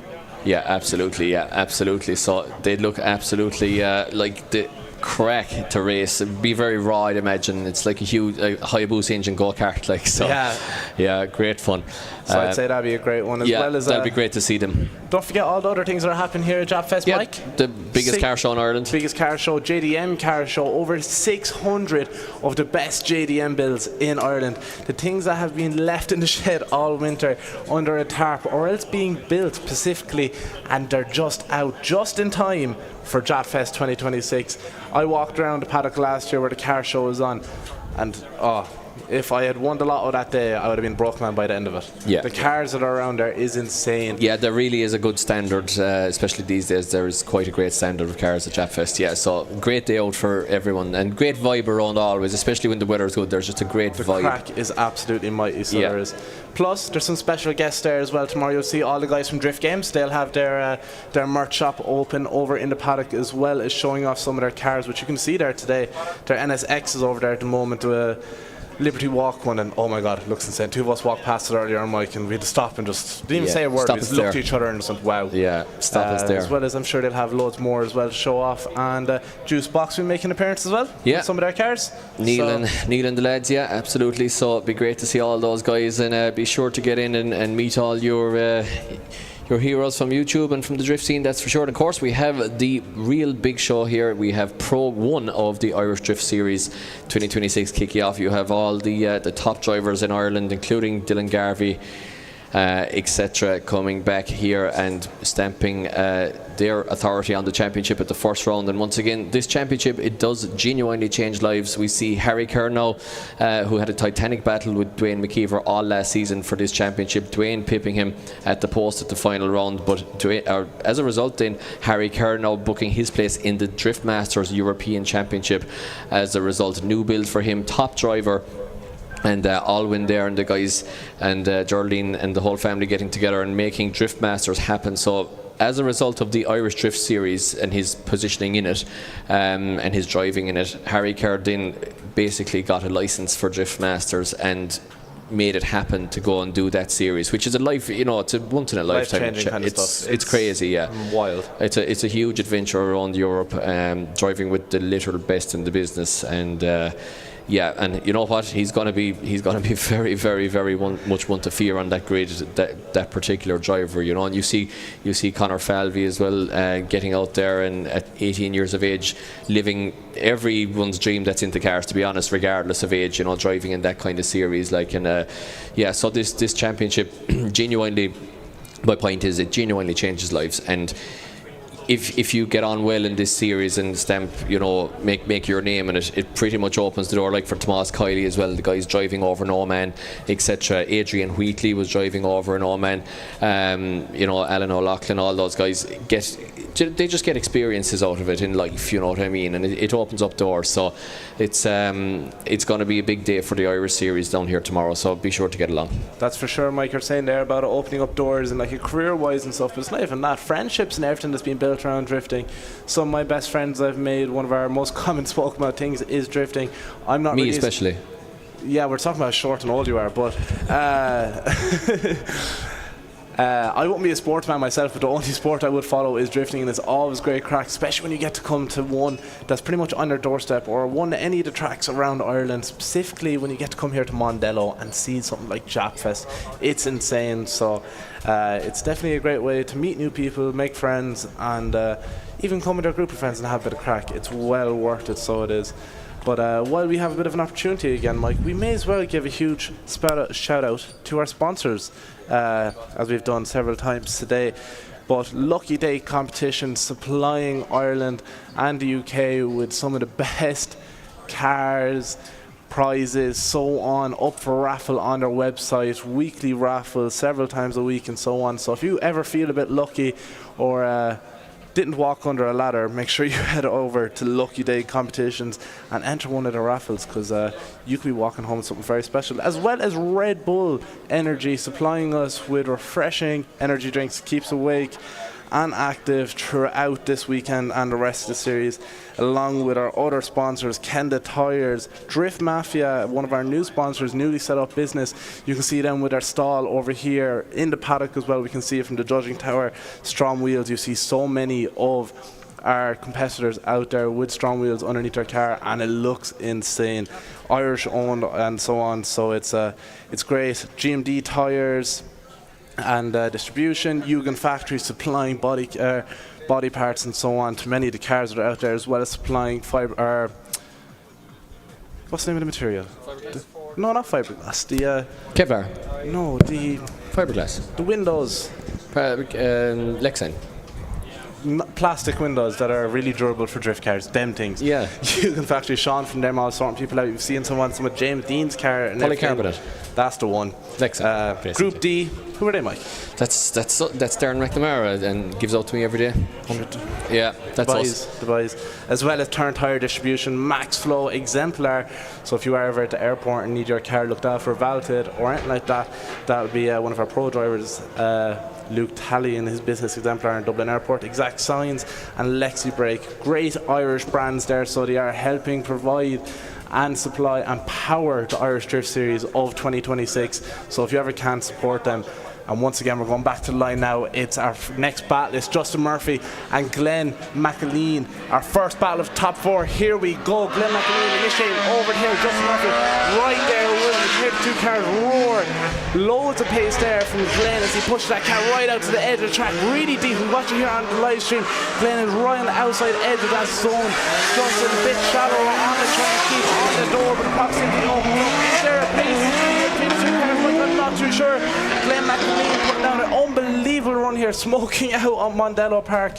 Justin Murphy trying to put it up to him. Our first run of the top 4. Yeah, well, our right-hand side battle for sure. You know, I think Murphy got into a little bit of trouble in the pocket there just as he came around 4. If you watch here, he's a bit shallow, and then just watch right here. He just tends to kind of get a little bit caught and then sacrifices 5 as well as a result, and he's early kind of on the wall. Now he does kind of manage to get it back, but he just got offline a little bit there in 4, and it affected him for, you know, quite a while, the next 2 clips there. So a little bit of a mistake there uncharacteristically for Murphy, but let's just have a look just to make sure that there was nothing unusual. McKillan flicks it in on big angle, loses a tiny bit of angle, then gains it back again. Murphy's right there, and McKillan, he does slow up quite a lot, but I think Murphy's on the wrong line anyway. It's not perfect, so yeah, I think it has to be the chase car's fault slightly on this one. As good as Murphy's been, it might be just a slight mistake on his behalf. You could really see it there coming out of 2 and into 3. Justin really seemed like he was more on the inside of the track, or maybe he should have been a bit wider so he could transition and really keep it to Glenn, use all the pace he had, but unfortunately it didn't work out that way. But they're switching around now, Mike, and yeah, gonna go up away. Swapped them around, and Justin Murphy becomes the lead driver. So semi-final on the right-hand side of the bracket to lead us in, and vying for a place here in the final here, and they already have their place booked in Japfest. Murphy has his place booked as he pushes away from Glenn McIlveen, making a great run here right on the line. The judges want to see completely different to what he was like in the chase position. Glenn is really trying to make up for that lost proximity, completely skipping zones, makes a huge dive up on Justin Murphy, nearly hitting the wall. Insane stuff, really sketchy there from Glenn.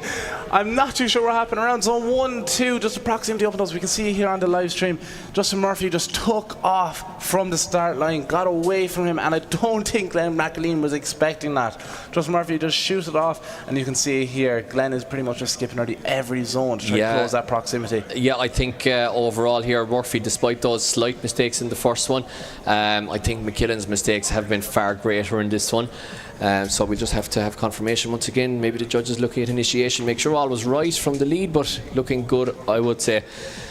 So we can announce going through to the final. It is Justin Murphy, the man from across the road, goes through to the final. Glenn McKillan drops into the 3rd, 4th place playoff where he will face off against Niall McInerney. We can hear some of the crowd chearing for that there, Mike. Yeah, that's so a popular Justin one. Murphy, a very popular man. He's really turned one. things upside down since last year, hasn't he? He's flipped his fortunes upside down. So he sure has flipped a coin. Yeah, and yeah, I mean, look, it just goes to show his determination and his crew's determination. They did flip the car in qualifying, the first qualifying run of last year, and they got it back on the wheels and actually qualified it. So it just goes to show. And you know what? He deserves this. He's around a long time. He's been there or thereabouts so much, and he deserves all the good that comes his way, and I think he's good for the podium here, to be fair. Now he has to get through Dave Ford in the final, but before we get to that, we will have Niall McInerney now facing off against Glenn McKillan for the 3rd, 4th place playoff. We're not going to announce the result of this one until the podium, so be sure to get down to the podium for the results of that one, but we will have this 3rd, 4th place playoff, and then we're straight into the final between Dave Ford and Justin Murphy. Absolutely, Mike. I think we might just go to a quick short ad break as well before we head into our second battle on the left-hand side of the grid for our 3rd and 4th playoff. Yeah. Absolutely, yeah. Make sure to stay tuned. The entertainment is going to be absolutely wild. We're going to show you a few bits here from our sponsors, and then we'll be right back with you and see who will be taking home the silverware today. Just think Formula Drift, but way shorter. Yeah, pretty much. And better companies, more entertainment. No, I joke. But yeah, we'll be back there, guys, in a couple of minutes' time. Stay tuned, and we will be back with the 3rd, 4th place playoff between Niall McInerney and Glenn McKillan.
Fight!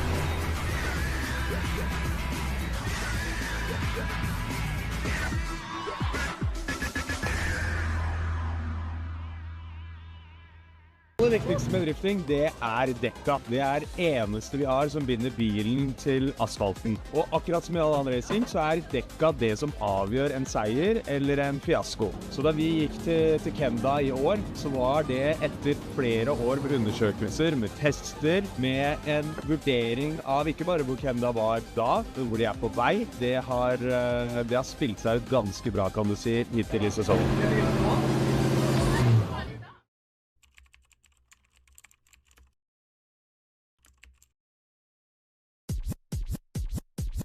Check this out. Hello ladies and gentlemen, and welcome back to IDS Round 1 Pro 2 2026 here in Mondello Park. We are ready to rock with our final two battles of the day, where we will decide the last podium positions. It is Glyn McKillan who has fought his way through the field, unfortunately faltering at the last hurdle with a couple of mistakes, versus Niall McInerney, who just got beaten by David Ford. And it is going to be a hammer and tongs battle here, I would say, to decide the last podium position. Once again, we're not going to give the result of this one until the podium, and be sure to join us down there. Feel free to jump through the track there, and you can come up from around the bridge direction there and join the drivers and crews on the podium and join in the celebrations there. So we are almost ready to rock. Both drivers are on the line, and leading us in, it is Glyn McKillan in the Nissan to lead us up the track here for the second last battle of the day before we get into tomorrow's action. Fleeking DS13 in over the hill. Beautiful entry there from Glyn McKillan. Niall McInerney making a huge dive. Look at this. Wow. So precise though, not making any contact, Mike. Opening up just a small bit again as they transition from 5 on to 6. So dialed in for both drivers here. They want us walk the podium and they're not holding back. Niall McInerney putting on a show for us. This is crazy stuff. I think Niall McInerney is after waking up and putting on his brother's socks or something this morning, because he looks like a pro driver all day long. What a dive there into the second corner from McInerney, and making it stick as well, just getting on the brakes, finding the pocket, getting back on the throttle and keeping the BMW there. So fantastic stuff there from McInerney. Glyn McKillan once again doing everything pretty much right, you know, leaving the door open, which is what you're supposed to do. McInerney just taking advantage of that really good lead line and making that battle, I would say, possibly his own. But do not, Mike, we say that, but looking back on the replay there, Niall was a small bit kind of shallow on parts, and he wasn't on as much angle, not matching Did spot it it exactly. as well. And as much as but we got to hype it up. Yeah, exactly. But not just the proximity was close. And it's very entertaining for us and everyone here in attendance. Yeah, absolutely. That's not what the judges want to see. We're all looking for entertainment, and if you think that's good, once again, you'll see that in pretty much every battle tomorrow in Pro Action, because every driver is going to be on it and pretty much on the door of the other guy. Well, you'll see it in 90-something% of battles anyway, that's for sure. So we swapped them around, and McInerney, as you said, had all the aggression, had great proximity, maybe sacrificed line a little bit to do it, and maybe tiny bit of angle as well. But let's see. Can he make up for that here now, Mike? Oh, yeah. Initiates? Look at the speed in the BMW. McKillan is nowhere to be seen here. Big separation. Huge gap opened up there. And you can see Glyn McKillan cutting the track, really missing our zone for that, which is just about done. But Niall McInerney putting on an unbelievable show here. What did someone give to Niall McInerney on that short break? Yeah, Niall McInerney is after coming back out of the blocks. He's like he has wings, Mike. Yeah, like he had his Red Bull there at the bit of a break there, and definitely finding all the horsepower in that BMW up the straight. He's after coming up with a lot better package this year. He looks a lot more at home with that car, and yeah, McKillan there just had no answer, unfortunately, but we'll have to see if we have an official decision, and we will let you know on the podium, so just going to double check that we have a decision on that one. So yeah, we do have a decision. Tom Murphy there confirming. So we do have a decision. We do have third place decided here, guys, which means that we are pretty much ready to move on to the final battle of the day. The two gladiators who made their way through from the left and right hand sides of the brackets. On the left you have David Ford campaigning his R32 Skyline. On the right you have Justin Murphy from literally just pretty much across the road campaigning his very much turboed E36 BMW. It's engine swaps everywhere. It's Toyota engines and Nissans and Toyota engines in BMWs, and you know what, I can't separate them. Because if I had to call it, if I had to call it right now, I think Justin Murphy might edge it. But you know what? David Ford has been there or thereabouts, plugging away. I said it early today, he might just be a dark horse for a podium. He's plugging away and not really making mistakes, just taking the battles away. Do you know what? You're very, very correct on what you say there, Mike. David Ford, I did shout out Justin Murphy earlier on and called him my winner of today, but David Ford is doing everything the judges want to see. He's hitting the line exactly as it's meant to be done. He's not doing anything wild. He's not throwing any insane, crazy entries or anything like that. He's just ticking all the boxes, and that's all he needs to do. He's not knocking himself out, Adam. That's the main thing. That's exactly. But now he's after coming up against the one and only Justin Murphy. Justin Murphy last year was insane, and now he's in the final this year. I don't know what he's done to that car. We're going to have a chat with him before the next round.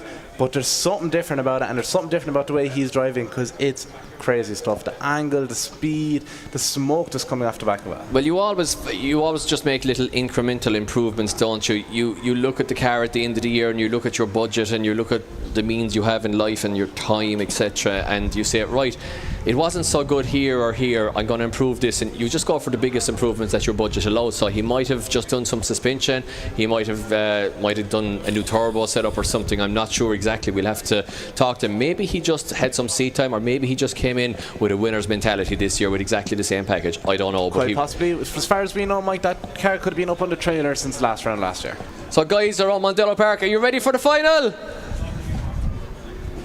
That's the stuff. Right, we're ready to leave the line. We're ready for the final. We have left the line, in fact. So it is David Ford leading us in, very closely followed by Justin Murphy. Look at this from both drivers. Absolute clouds of smoke coming off both of the cars. Big dive from Murphy. And Murphy shuts it down, reinitiates. Surely does he? He does indeed.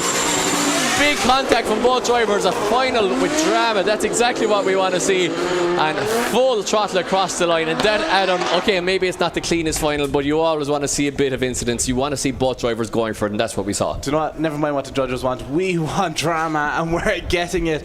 Zone 4 is currently just covered in car parts from both drivers. As we can see, some of our track marshals running over there to tidy it up, give it a quick little sweep before we go for our next run. But I'm just looking at it here. Actually, Dave Ford actually straightened up before Murphy hit him. Now, Murphy was in a little bit of trouble anyway. He cut the first corner. He ended up almost inside in zone 3. Then he had a slightly wrong line through the first corner, so he was still readjusting and probably panicking a little bit in the car, mentally trying to get back in the pocket. But David Ford seemed to lose drive there around zone 4, hence why Murphy hit him. So we'll have to have a look at that replay again. Could it be a 0-0 situation? No, I would say it's going to be a fault of one of the two drivers, I would say. It can come down to 0-0 at times, but it looked like Ford straightened up, to be honest. We only got one quick replay with the drawn of that one, but yeah, I would say that I'm pretty right on that call. I can try and have a word with the judges. Absolutely, as Mike's over there having a quick chat with our judges. He won't be able to tell us anything about who's looking better at this moment yet, because we're going to be waiting for podium to tell you who's the winner of round 1 here for the Pro 2 Championship in 2026. As we can see, both cars up on the line again, getting ready to take off our last run of the day. Mike, here we go. Is it going to be as dramatic as the first run? Justin Murphy is leading us in with his JZ powered E36. Huge angle, huge speed. He's opening up the proximity away from David Ford, but David Ford is going to make a huge dive here. Is he? He does. Justin Murphy just went up the tire. Oh, there is drama. Have we seen the commentators curse again? Justin Murphy just dropping his tire. Is that what caused David Ford to spin there? I'm not too sure.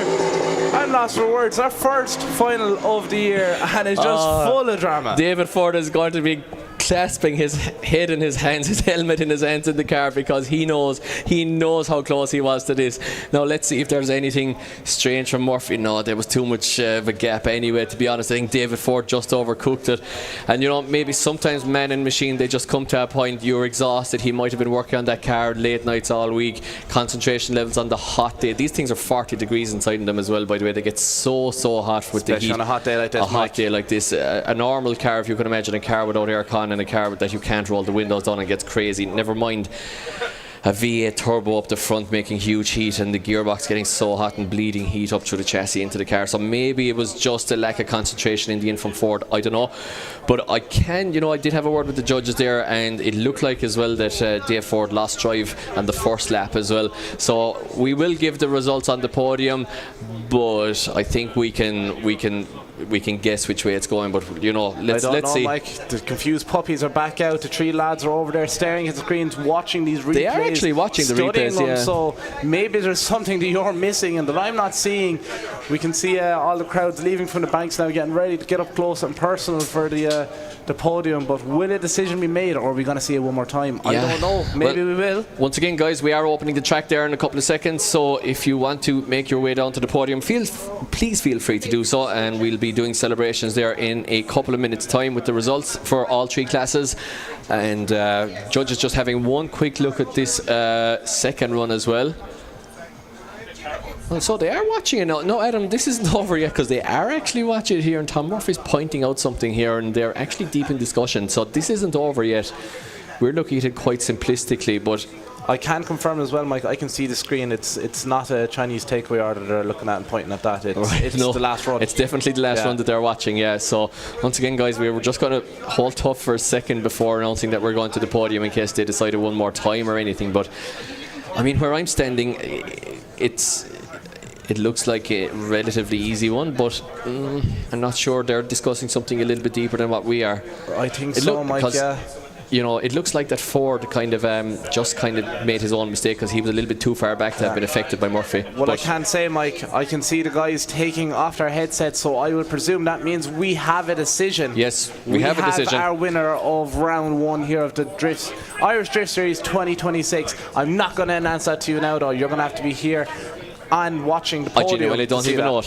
So nor do I, so it's going to be a surprise to us. Yeah, it could be deemed that it was Justin Murphy's fault there. I don't think so, but it could be, because they were watching replays genuinely there. So not doing this for the sake of suspense or anything. So guys, once again, we're going to open the track in a second there and pull the podium out. Feel free to join us, and we will be back with you with the Pro 2 rookie and junior podium ceremony down on track here in about 5 minutes time from IDS round 1 in Mondello Park. From myself for this bit at least, and from Adam Driver, thank you very much, and we'll talk to you in about 5 minutes time. Thank you. Thank you.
Fight!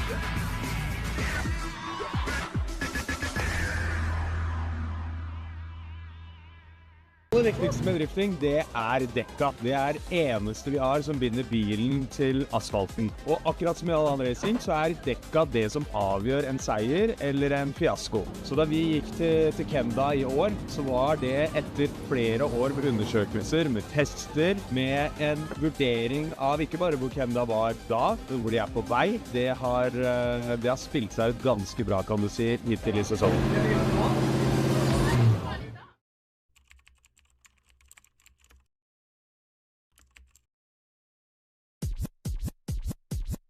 Check this out. Okay. I look good. Okay. On the street and I got my swag on. Okay. Get the money, gotta get my bag on. Okay. Triple back.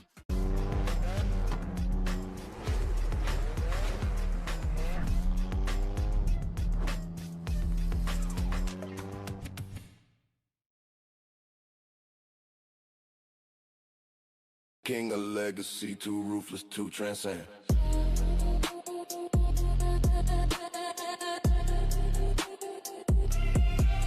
It's how we do.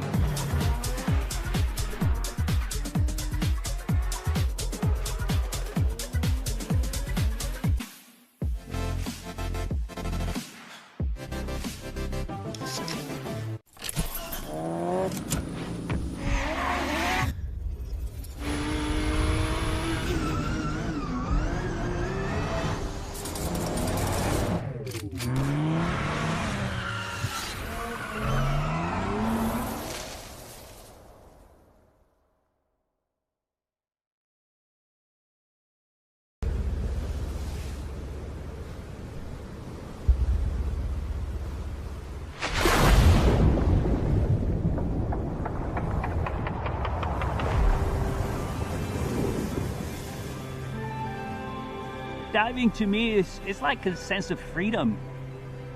Nobody forces me, nobody pushing me. I choose to do it. My grandfather would refer to it as like the last place that God made, as far west as you can go in the country. The last sunset in Europe in the millennium was over Dursey Island, you know. What better view can you ask for?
1, 2, 1.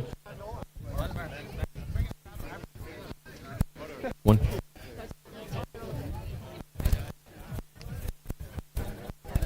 1, 2, 1. 1, 2.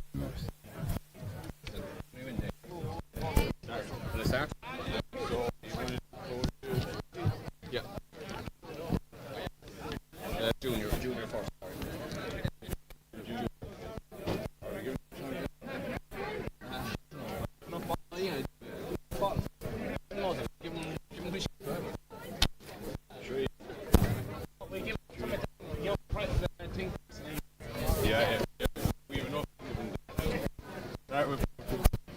One, two, one. Good.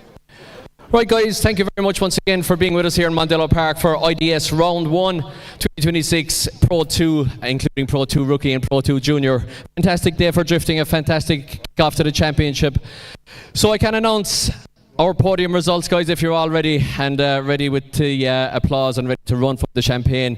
So once again, lads, thanks very much. And I can announce in our junior class, taking second position, it's Jack Irwin.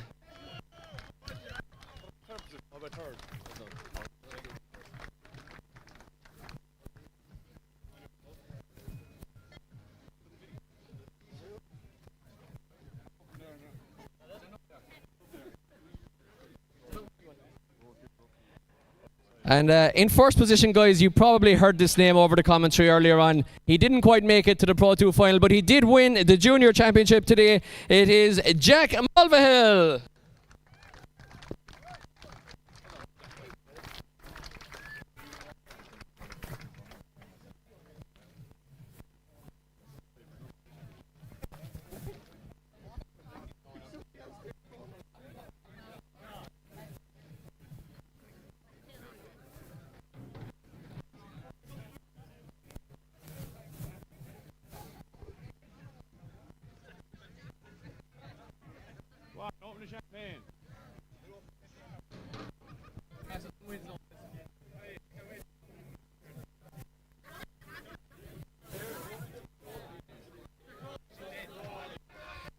Jack Mulvill in the lead.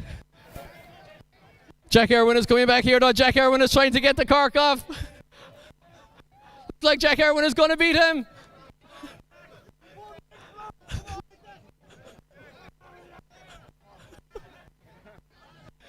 There's big problems in both camps. Hey!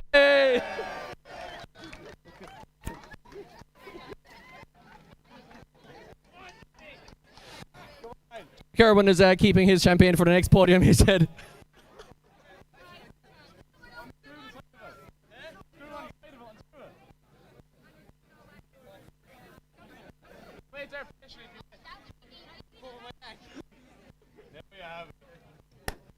Hey! Guys, big round of applause for your junior competitors, Jack Irwin and Jack Mulvill.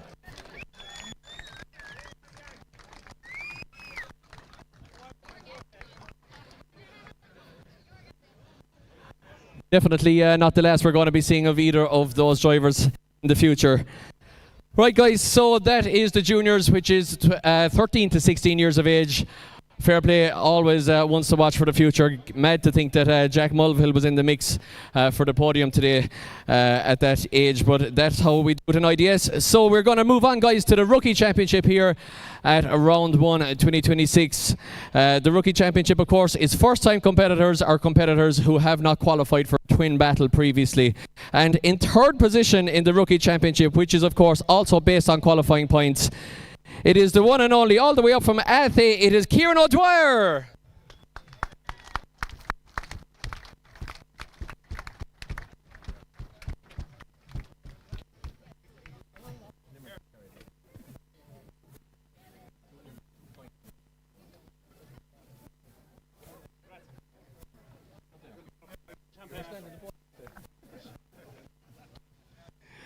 Well done, Kieran. All right, guys, get your round of applause ready for in second position in the rookies. It is the one and only Owen Foran.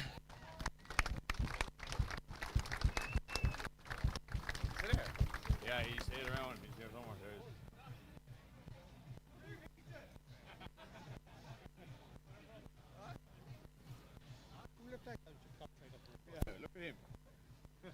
Free pizza for everyone later on, no. And in first position, guys, bringing all the entertainment in the big JZX. Let's give it up for Jack Kelly!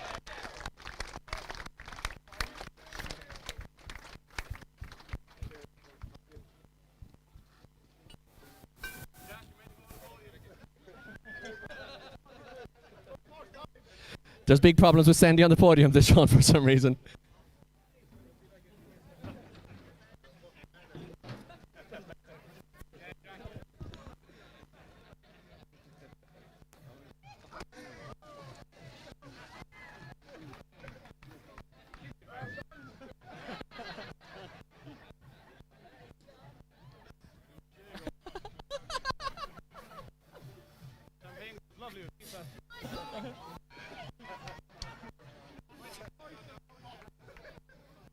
Guys, let's hear it for your Pro 2 rookie competitors, Kieran, Dwyer, Owen, Foran and Jack Kelly.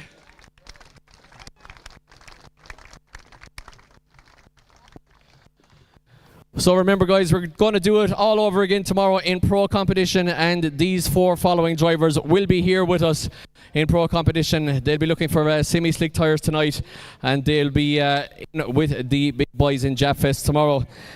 So we can announce, guys, at IDS Round 1 2026 here in Mondello Park in Pro 2 outright in 4th position. Let's hear it.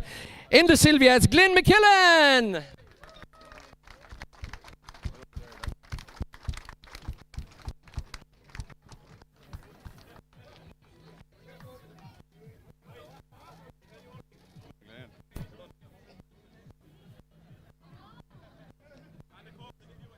Which must mean in 3rd position, guys, all the way from County Clare, driving like a man possessed. Let's hear it for Niall McInerney.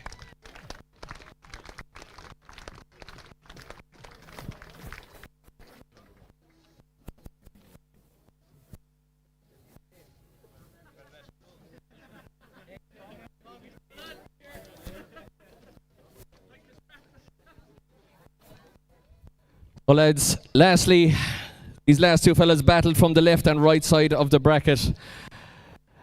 And on a very warm day, on a day that usually ends up with a lot of car failures because it's the first round of the year, etc.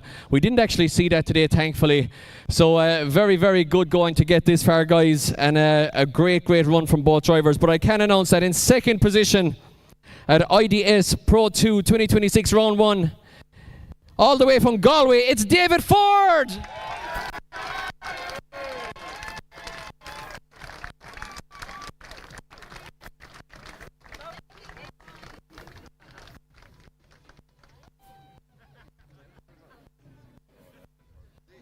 All the boys from the west there ganging up on this next fella, because this next fella is not from the west. In fact, he's only from across the road. He's inviting us all in for tea. Let's hear it for your winner. It's Justin Murphy!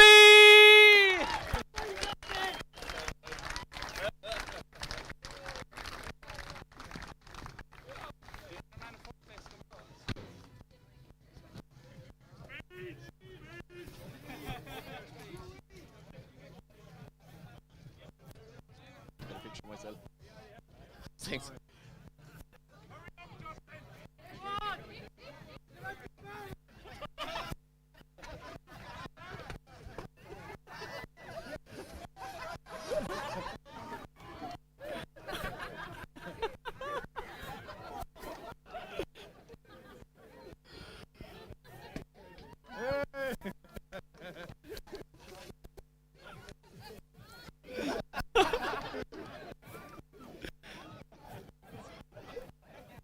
You'll love the smell of them race suits tomorrow, lads, in the middle of qualifying, I'm sure. Guys, once again, let's hear for Glenn McKillan, Niall McInerney, David Ford and Justin Murphy!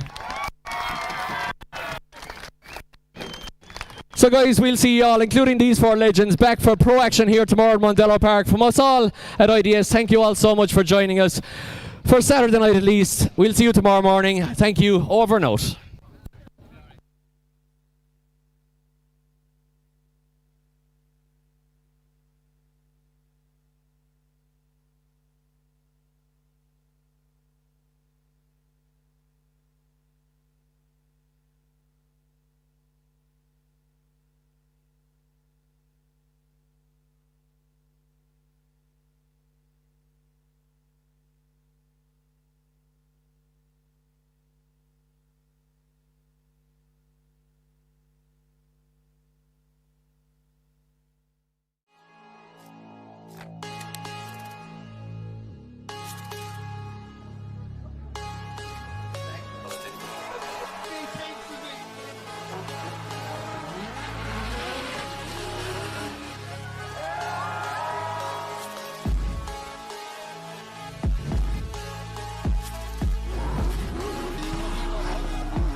Fight.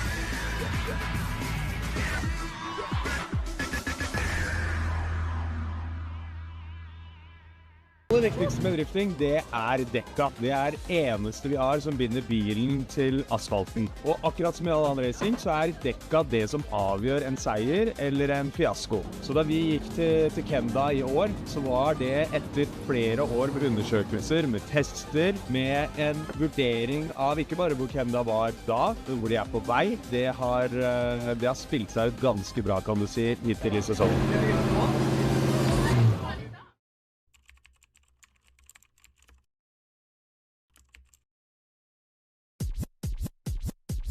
Check this out. Okay. I look good. Okay. On the street and I got my swag on. Okay. Get the money, gotta get my bag on. Okay. Triple back.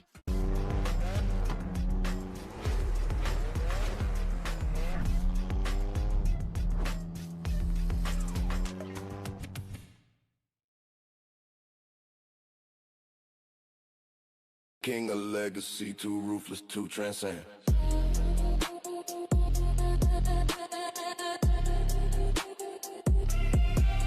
It's how we do.